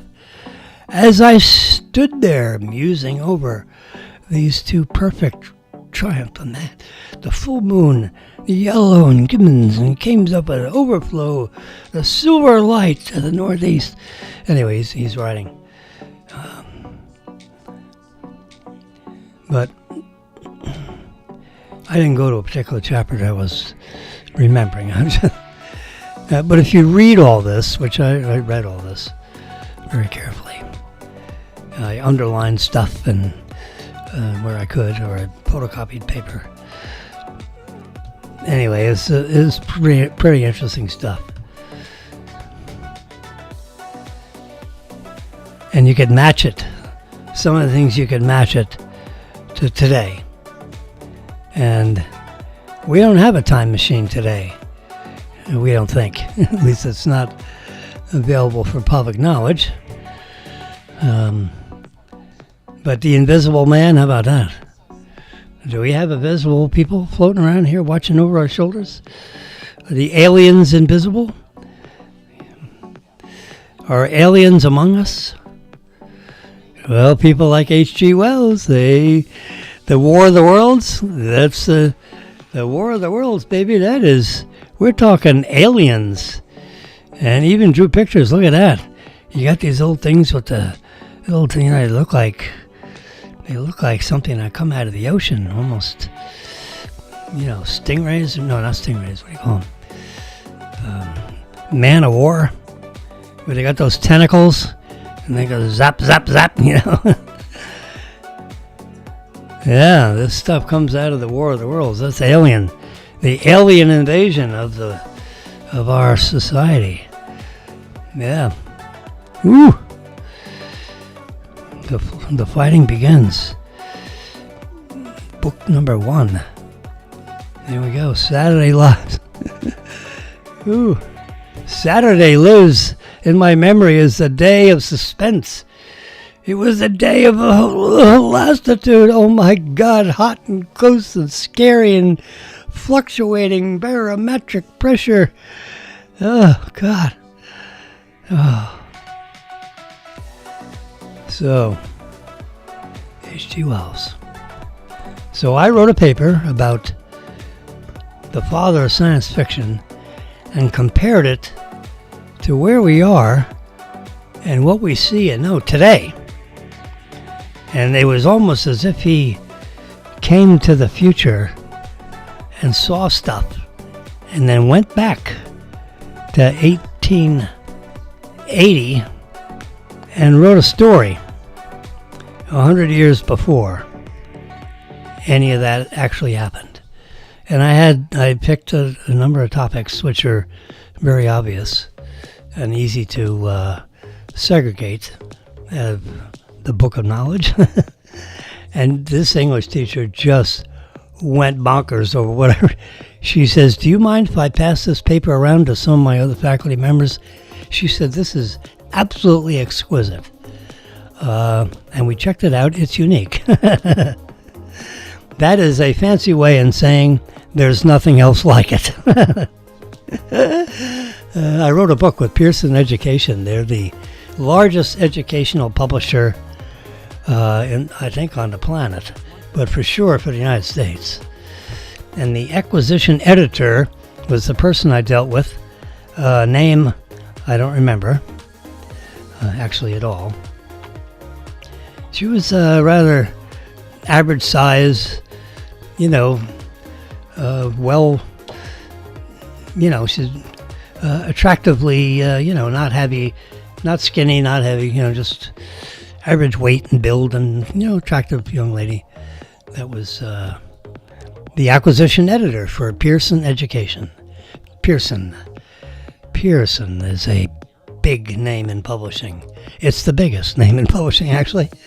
If you can get a work of art, a work of, a book, a scientific journal or anything that Pearson publishes, and they publish everything, English books, science books, biology books, chemistry books, and digital photography books, which I happen to write a laboratory manual, which is almost like a scientific journal. There's 24 lessons. I wrote a chapter all about pixels and Bayer array and all the stuff about pixels and imagers and what is a pixel and how do we convert all these millions of colors into electronic signals that get reorganized again onto a printed piece of paper. How's that all work? Well, I wrote a chapter about all that to have a little science involved with the book. And then I had 24 lessons, which was my actual lesson plan, prettied up for publishing with pictures and graphics and oratory explaining how to do things with Photoshop Express or Adobe Photoshop, with image editing. Post-image processing is another way of saying an image editing. Post-image processing. Post-image means after the image was captured. Post-image. You have pre-image, which is setting up the shot, and then you image it, which means you take the picture, you capture the image, and then post-image is when you edit it after it's been captured. Okay. So, I wrote a book about all that stuff. And Pearson, this acquisition editor, had a 3-ring binder that was the biggest, fattest, I should say, 3-ring binder I've ever seen. It was like 4 or 5 inches thick, 3-ring binder. Whoops. You turn the pages. And she went through while I'm talking. I gave her my manuscript, which was actually a prototype of the book. I said, here's my, she asked, are you ready to show me your transcript? And I says, yes, I am. Because we talked, it was like small talk to get to know each other. I never met her before. Dr. Harlan, who basically called her into her office, we met in her office, and he was good enough to say, I'd like to have your work presented to Pearson. I said, ooh. He said, yes, that's my publisher. And since you're my protege in this College of Science, and you were adjunct faculty here because of you and my relationship, I would like to introduce you to Pearson Education, the education acquisition specialist, or whatever her title was. She was the acquisitions editor. So they would acquire your book and she would edit it. If there's like words wrong in the transcript or whatever, it's like, with margin notes. And I said, no, I want to make sure this thing is like perfect. Perfect. I'm going to make sure that there's no spelling errors and all that stuff, because I'm a technology guy and I'm a writer, I'm an author, and I'm going to, I'm publishing something with the best publisher in the world. So, I want to make sure I wouldn't embarrass Dr. Harlan. So I made 3 prototypes of this on the exact paper, semi-gloss paper, 120-pound stock, spiral bound, not leather bound, spiral bound, so you could open it up and it lays flat on your desk, because it's like a laboratory manual. I'm teaching a class. I want to be able to turn the pages and it lays flat. So I want spiral bound. I could specify that, apparently. I specified it, and she said, oh, yeah, we can do that. I mean, that was like a no-brainer. Oh, boy. It could be 3 stapled. Most of Harlan's work, was, he wrote 1 million papers, and they were, 40 pages thick. This was a lot more than 40 pages, and it's my first one. So he wasn't sure whether spiral bounding was something they would do or not. So I just figured, okay, I'm going to make up the book the way I want it, and let's see if she can do it. It's the world's biggest publisher, so, they have access to, all these processes, probably, in the world of things to do. So I handed out the 3. She said, what is this? I said, well, this is my, my book. This is my transcript. She says, really? She says, I have never been handed a prototype of a book before. It's the first time. Would you mind if I shared that with my co-worker? I said, of course. We're going to print 1 million of these, right? So, of course, share it with your co-people at Pearson. She said, I'll bet you no one else on the planet has ever given them a prototype of the book. We usually get it clipped together in a folder like every other science writer writes. I said, well, I wasn't sure. I didn't want to do that. I figured, what? A picture's worth 1,000 words. So I said, I want it just like this.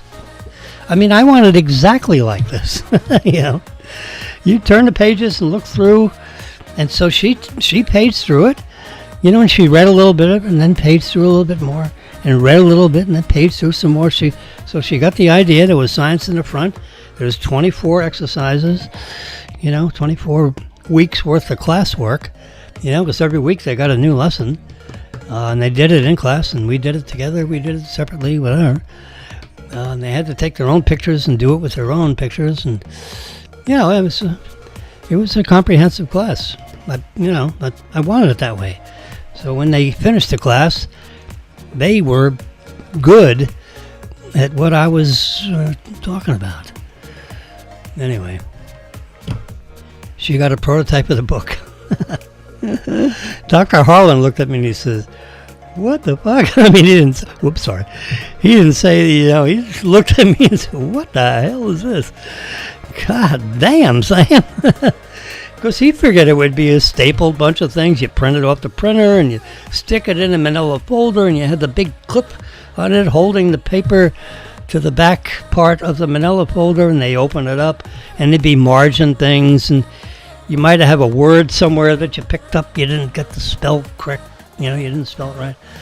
Nope, I did a prototype of the book. I said, "Ma'am, I'd like it just," whatever her name was, you use names.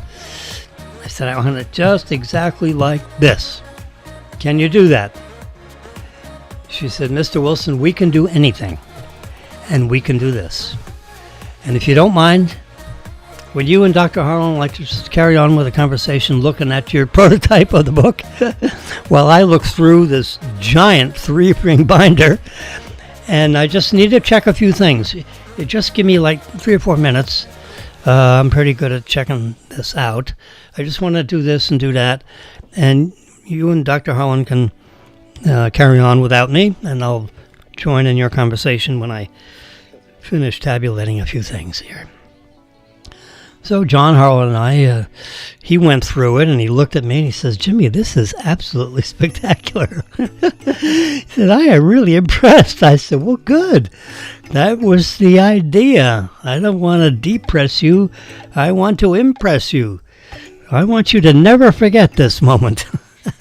And I giggled a little bit like I am now, and he said, "Yeah, you topped it. There's no one that has ever delivered a prototype of a book in my 35 years of teaching in the university environments, and it's not just FAU. I've been, at Northwestern University and Northeastern University and up there in Chicago and so forth. I've been around teaching, all the stuff that I teach.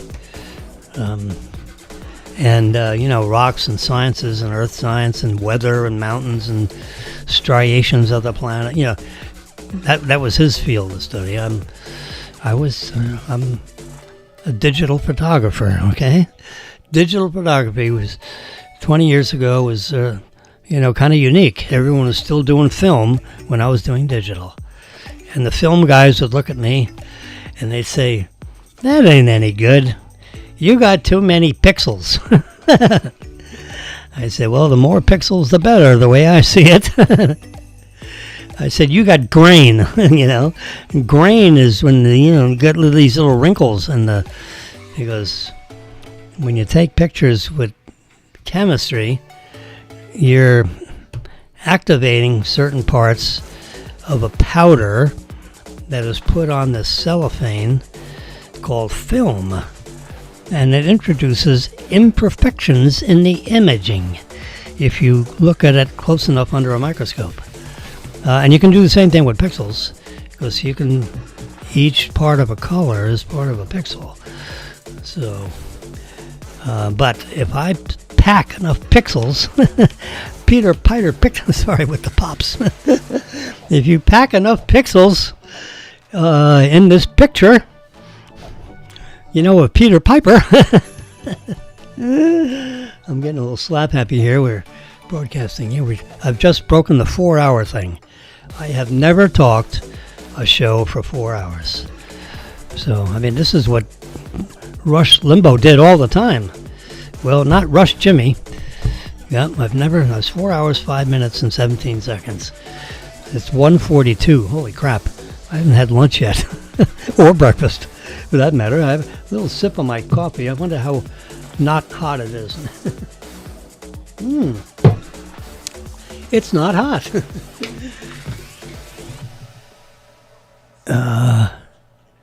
What happened? I can't hear.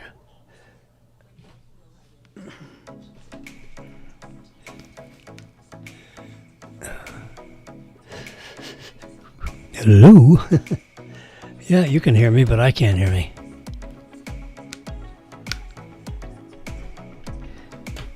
I start waving my arms around. Oh, I push that.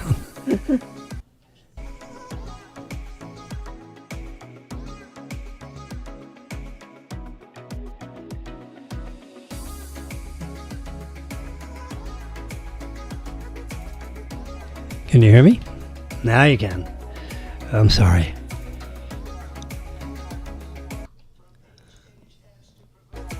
There we go. I push these buttons, this bottom row of buttons.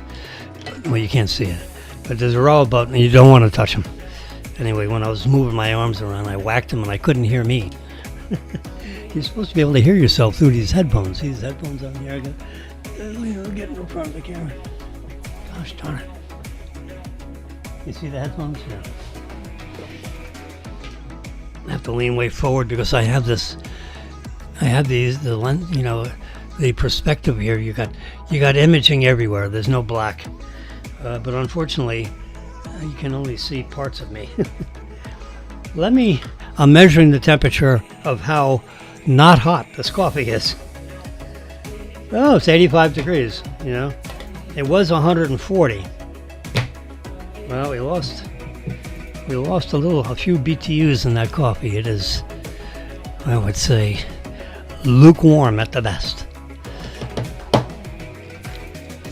Anyway, to get back through Pearson Education, I'm going to finish this up and call it a day. I'm still live with the 3 networks. Sometimes they go away after a couple hours. I must have because of internet connectivity. It's not because they don't like me. Anyway, so Pearson Education, she's sitting over there. I'm talking now with Dr. Harlan. It was the 3 of us talking. I handed out my manuscripts, which happened to be prototypes of the book. I went down to Kinko's, actually. It cost me like $40 a book, because I had to have one for Harlan, Dr. John Harlan.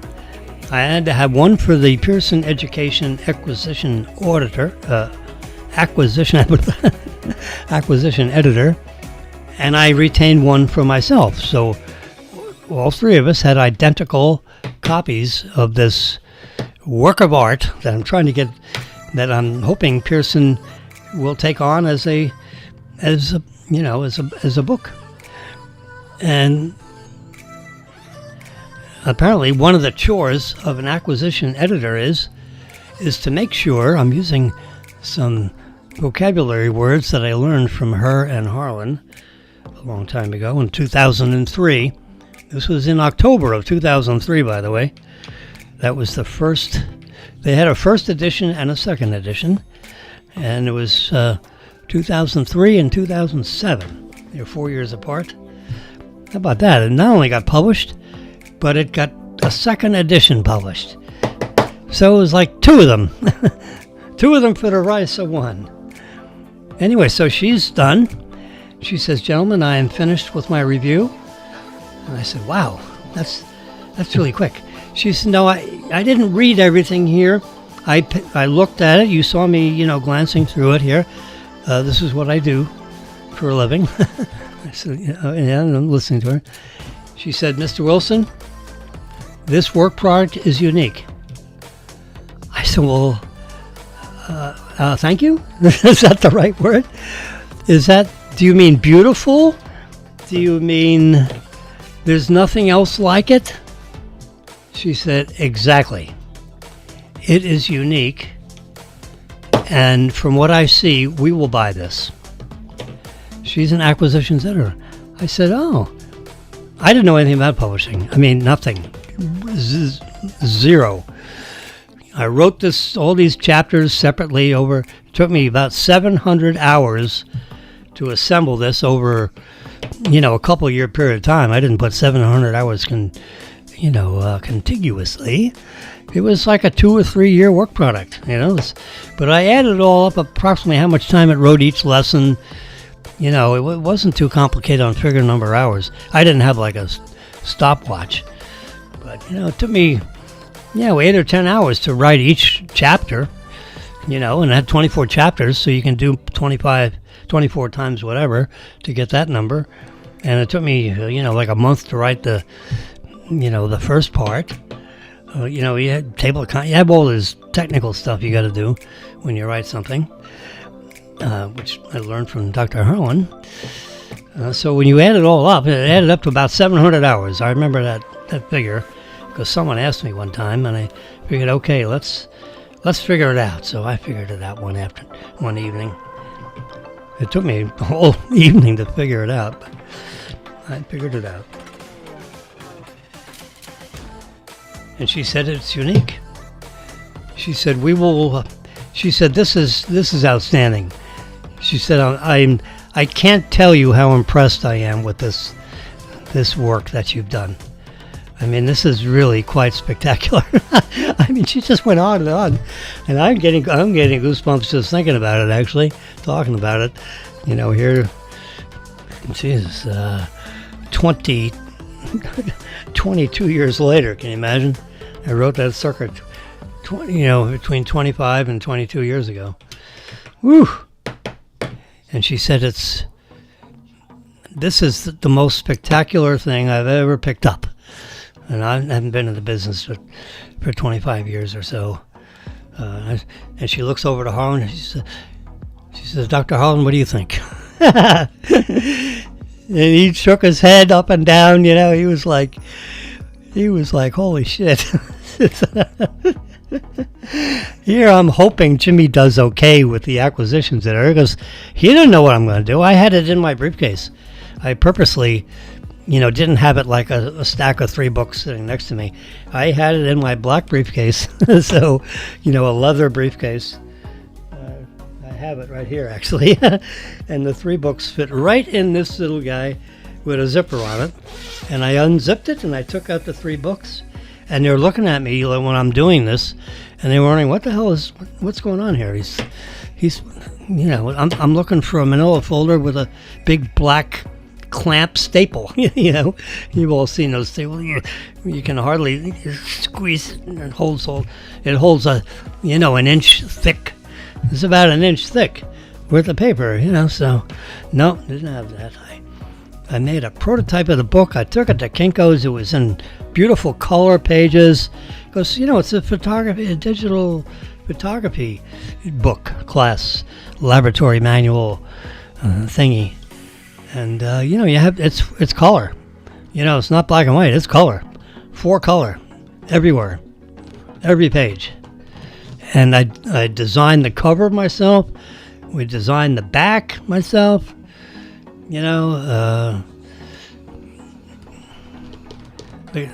She said, well, we can use, because I just handed her the prototype. She went through it. She said it's unique. So all those things are important, strategic, actually. And then she says, we have a whole catalog of the cover art. I said, no. That's the cover. There's the inside cover. Here's the FAU thingy, because they want to be known in the publication because they want all their faculty members published. So if you take this, then I'm a published author on the faculty. They want that. FAU is really, all the universities, they want their faculty to write things and get published. So this will be, and then Harlan looks over to me and says, yeah, you'll get the record of the fastest publishing from the time we put you on the faculty to the time Pearson is buying this book. It's been 17 days. And I'll bet you have the record of the fastest published author in the history of all faculty, maybe in a number of states. And so when she took it off, she gave me a receipt and she said, yeah, we'll buy $40,000 worth of these things. And they buy the book. They literally write you a check. And, they can give you advances. There's no advance. I had it all done. And and one of the other things you have to negotiate, I said, you will be paying the 15% royalty, correct? Harlan taught me that phrase. He said it more like, ask for 15%. That's their highest rate. So I didn't do that. I looked at her and right square in the eyeballs. She's holding my work of art in her arms like it's her new baby, which it is. She flew from Jacksonville, to hopefully buy this book, and it was actually a lot more than she hoped for. As far as attractiveness and the unique delivery of the manuscript. Unique delivery, a unique book. It was, I uniqued up on them. Oh, lordy. So it was like a $40,000 deal to begin with, and it was a second edition. They buy the book, and so I looked at it and I said, you will be paying me the 15% royalty, is that correct? She said, oh yeah. She was so impressed. What is she going to say? If you ask for 20, they don't do 20. They do 15. So I asked Harlan at one point in the conversation when he decided to introduce me to Pearson.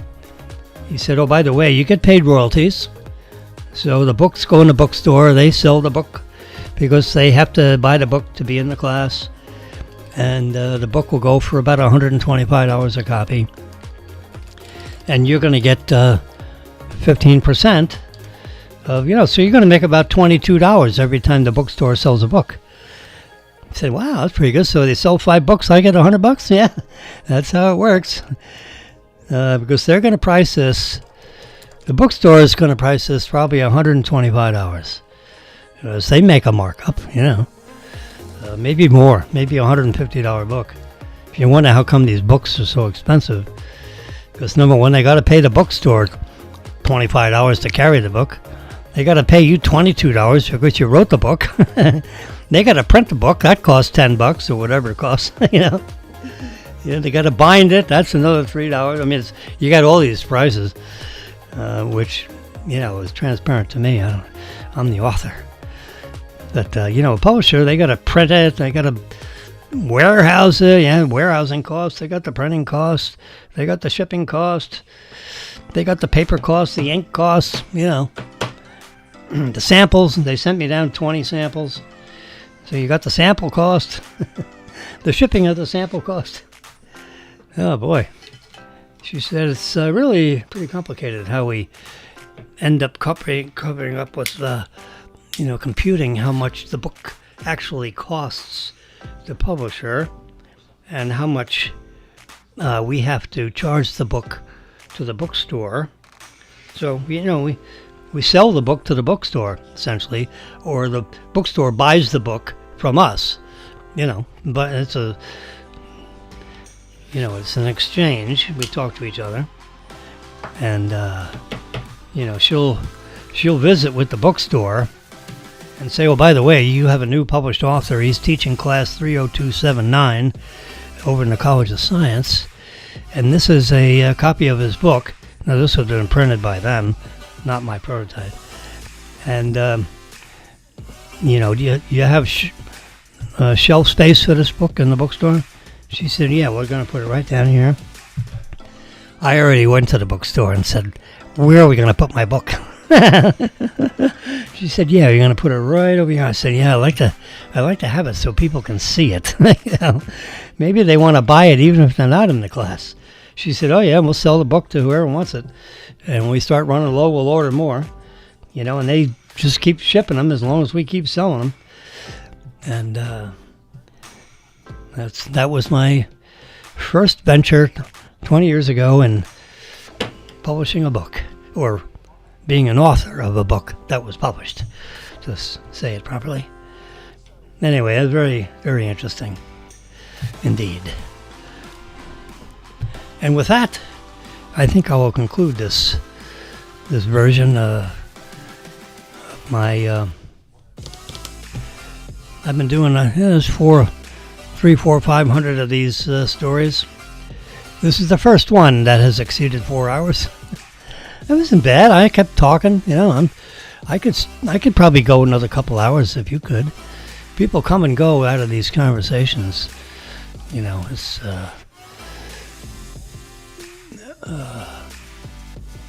Yeah.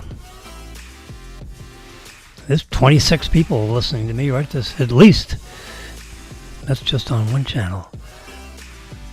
There we go. But anyway, you know, there are literally thousands of people that could be hearing this. But they can, you know, they could start listening to this tomorrow.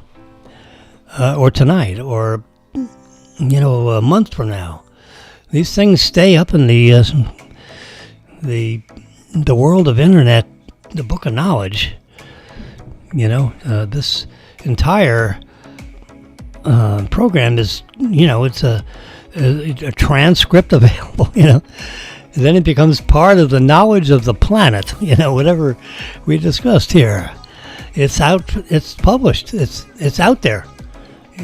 I can't suck it back. I think when I end it, I can delete it. But if I don't delete it, then it's not deleted. You know, so it gets a little hairy on getting rid of it. I don't think you can get rid of it. It's in the internet.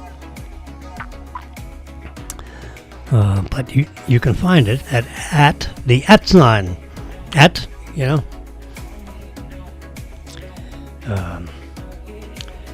Shift number 2, that little @ symbol, FAU for you. FAU with the number 4U. It's a Simulcast. You can see it right up on the little strippy up there. At FAU for you. Facebook Live, YouTube Live, Twitter Live. Yep, X. There's something about Elon Musk and the letter X. He has a son called X. One of his kids is named X. Can you believe it? I wonder if he's going to have a Y and a Z, you know. He called his company, changed it from Twitter to X. I suggest he rename it Twitter or add the name Twitter back in it, because it's always going to be Twitter. You know, maybe 10 years from now it'll be X. But for everybody that's, you know, over 25 years old, it's going to be Twitter until they drop dead. So just put Twitter back in there, Elon. Come on. Keep it simple. You can have X in there also. You can just have X on your building, but put Twitter back in your vocabulary. And with that, I told you about publishing. You can see me full screen here. Now, when I end this broadcast, there's something that you have to do, is I go back to the photographs, because I have to come back to this.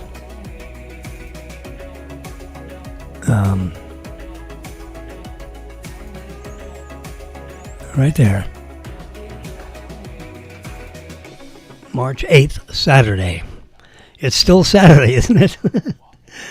God, if I did this show at 10 o'clock, I'd have to, I don't know, is it Saturday or Sunday? Anyway, so I normally do these in the morning, sometimes in the afternoon. Here, in this case, I've done it in the morning and the afternoon, because it's 2:01 p.m. on the button. It just turned 2:01. So I'm going to say goodbye. And I'm getting a little happy here. And I'm going to talk to you tomorrow, probably. Tomorrow, wait, what's tomorrow? Tomorrow is Sunday. Will I do a Sunday one? Maybe early in the morning, before, you know, Marilyn. I'm going to pull the blinds a little bit so she let her sleep in, because she's, you know, she was up at 6:30 today. She's up at 6:30 every day, so I'm going to encourage her to sleep in tomorrow. Which means, you know, like 10 or 11 o'clock, what the hell? You know. And that way you can watch movies late. You know. We have a nice big screen in our living room area. Great room area.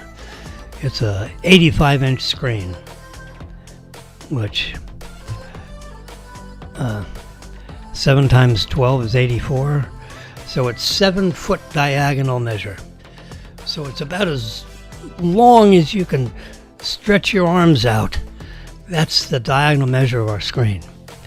As long as you can stretch your arms out and just walk up to your wall, that's the size of our television. It's marvelous for watching anything. You know, like particularly movies or, Siri, we're like on Netflix and, Amazon Prime Video. Those are two major sources for our viewing pleasure. All the cable channels, Fox News, for sure. Fox Cable News, that is. The 5 at 5 o'clock. Jesse Waters Prime Time. He's really, the first half hour of his show is pretty good. The second half hour, not that it's split in half, there's 15 minutes of the show that needs to be spruced up a little bit. I mean, it's tough to do an hour show. It takes a lot of work to do an everyday 1 hour interesting, to keep me interested anyway. Maybe it's easier for other people. And so, I pay attention to what's going on. If I'm watching what I'm watching, I'm paying attention. And the 5, that's pretty good. I'll tell you what, but they got 5 people, so it's a little, I wouldn't say easier, but it's a little easier on each person because everybody doesn't have to do the whole show. Each person does a part of the show. And then you put them all together and you got the 5. At 5, in Manhattan usually. I grew up in Brooklyn, in Brooklyn, Jamaica Estates, and East Hills on the North Shore of Long Island. Went to Roslyn High School, so that gives you the whole, you wouldn't believe the number of people at Brooklyn, Queens, Jamaica, that whole area of the North Shore, of the northeast quadrant of the Manhattan,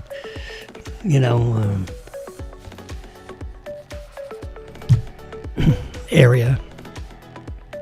Trapezoid. J-Lo, the singer, she came from that area. Our new leader, Donald Trump, came from that area. Jimmy came from that area. I grew up about 10 blocks away from Trump, would you believe it? Yeah. Humble beginnings, as they say. Yeah, things weren't, residential units and so forth weren't necessarily that fancy. A lot of people, like J-Lo and Trump, and even though his father was a big builder and everything, lived in a relatively modest place for a guy that built big buildings in Manhattan. And, my father was a very successful, he manufactured and sold steel, big steel girders, like the kind of girders that was inside that are inside the Empire State Building, girders that are in big bridges. He was in the big steel business. Yeah. And did well at it. In our neighborhood, in the 1950s, we had the first color television within a couple of square miles. Because everything was black and white. Imagine, television was only black and white. There was no color. But my dad bought this big color TV. It took him like 2 days to get it installed, delivered and installed and working. It was all the colors for Fakakta and all this stuff. So they had to get it all right because, I'm sure my family paid a pretty penny for the first color television made by the RCA. It was an RCA color. It had RCA in the bottom of it. RCA color TV. And that was also WNBC, Channel 4 in New York. I think WNBC is still Channel 4 in New York City. So it certainly had Channel 4 on it. There was only like 2 or 3 there was only 2 or 3 channels you could get anyway. But NBC had most of the color you saw was commercials. Like when they're selling products, soap and stuff for shampoos and all that kind of stuff. commercials were in color. Car commercials. It was interesting. And then they'd switch back to the programming and it was in black and white. Except for Bonanza, which is, like prime time on Friday night or something. It was a once a week show, and it was broadcast on our color television in color. There was, there may have been another program in color. Bonanza was in color. And boy, I couldn't wait to watch Bonanza. Now, there was other shows, a couple of other shows, I think, in color on NBC Channel 4, which was broadcast, over an antenna. We had an antenna on a roof. Forget, there's no cable back then, back in the 1950s. Yeah, there was a strictly antenna, strapped around your chimney. You had the antenna, you aimed it towards Manhattan, where the TV towers were on top.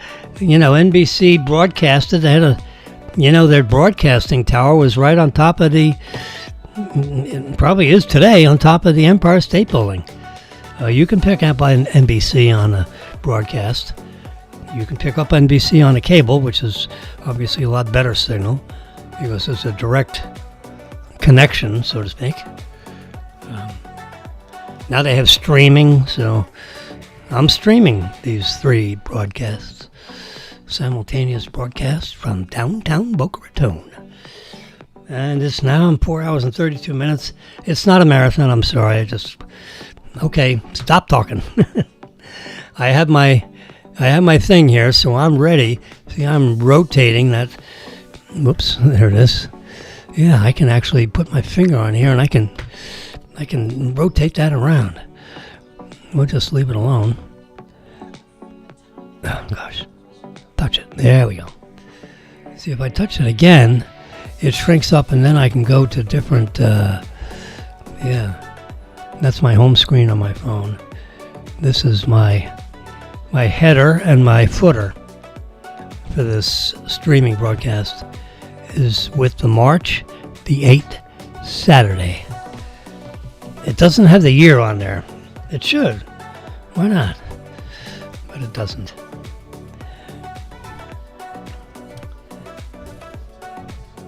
You got to go back a few years and forward a few years before you're going to see another March 8th on Saturday.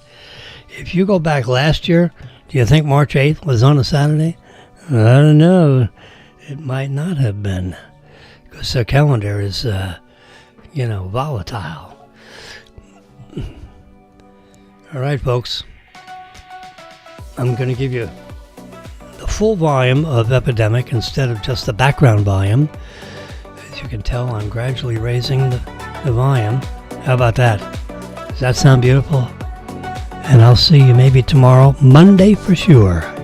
Have a great weekend.